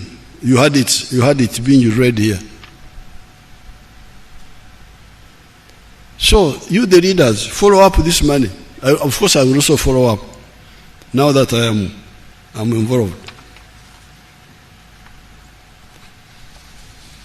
Then you get things like the stadiums. Quite a bit of money has been sent to some of these stadiums. So the National Council of Sports needs to explain to us. I hear some money has gone for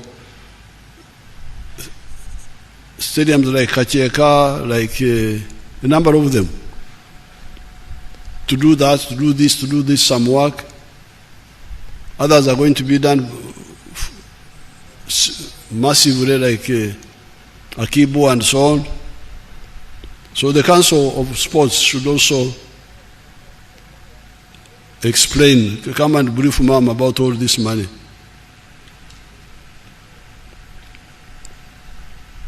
Now finally, I saw some issue about the digital number plates of vehicles. About fines. That people are being fined for, I don't know for what. But the issue about the number plates is not fines. It is anti-crime. I want my people to put on the TV a picture I saw in today's paper. Put that picture, if you have it.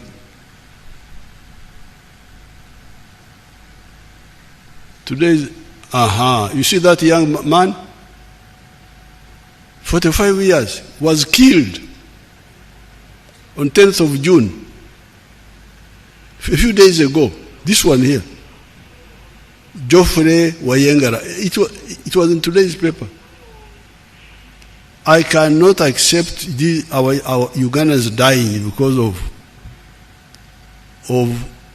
an incomplete infrastructure. You remember when I addressed you in Parliament, I think it was 2018, I told you about the cameras. You were here with your policemen, just there, and That was all they were doing. The one who's going to kill people doesn't call witnesses to see him. So I said, please, let's go technical. Let's have cameras. Now the cameras have helped us to handle a number of things. But the problem they have is that the number plates, these ones which are just, they are cooked. They just go and pick something and put it there. These are digitized number plates with a central command post. You touch it, the command post alarm goes off. This is the work of the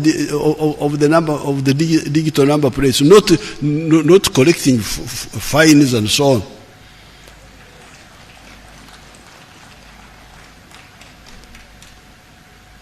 I think the confusion about fines could be because we didn't have money, and we told these people to do the number plates, maybe recover the money from those who make mistakes, fines. I don't know, I think that's where the confusion started. But the issue is about the number plate is digitized. Every vehicle must have a digital number plate, traceable by the central machinery, central command, to know which pikis were in this area at this time, which cars were in this area. Because these number plates which are put on and put off, these are meaningless. This is the whole thing about the digital number plates. It's not about money, fines, what, no. It's about security. That boy now, such a young person killed, they're acting with impunity. This is what I cannot accept. Look at this one. Was killed here in Mkono, I think. Yes, killed. And then we must now go, the cameras, sometimes the cameras also, they cover their faces, it's not easy to know. The number plates are forged. No. This is the purpose of the digital number plate. It's about security, not money, fines, what? Rubbish.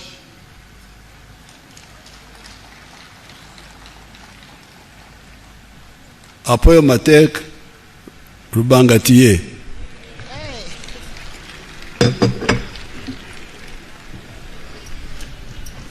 Thank you, Your Excellency, for the successful delivery of the budget and fulfilling your constitutional obligation. We reiterate our commitment as legislature to apply its mandate to the realization of the progressive intentions for the country and its citizens. Honorable members and all the invited guests, you have been invited for a cocktail. I didn't know I had a standing ovation, so I must bow.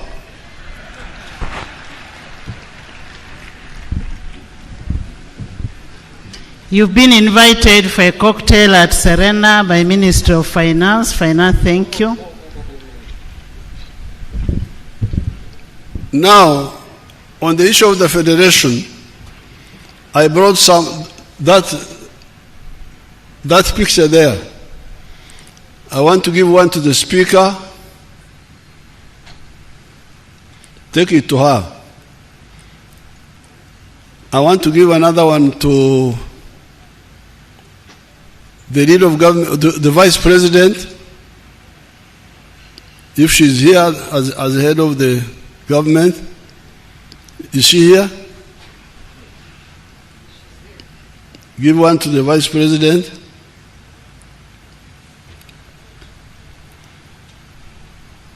Give another one to the chief whip of the NRM.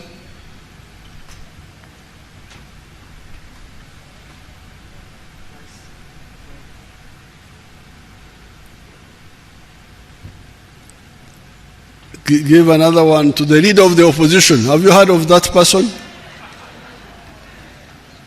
Leader of the opposition. So that they can start talking about serious politics, not rubbish. Leader of opposition, where is he? Come and they give it to you. Come. That one there.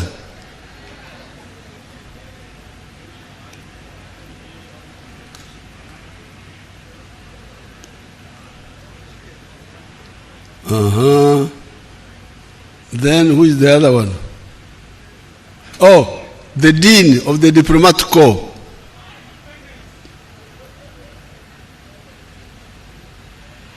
The Dean of the Diplomat Corps. Who is the Dean now?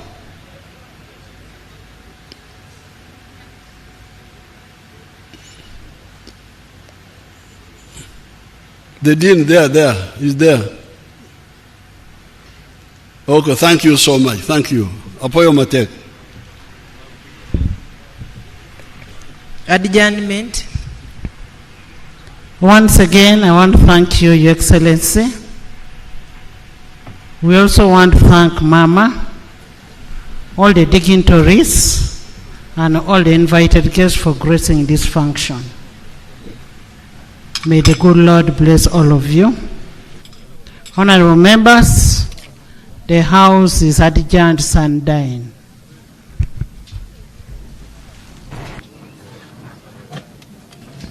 The anthems.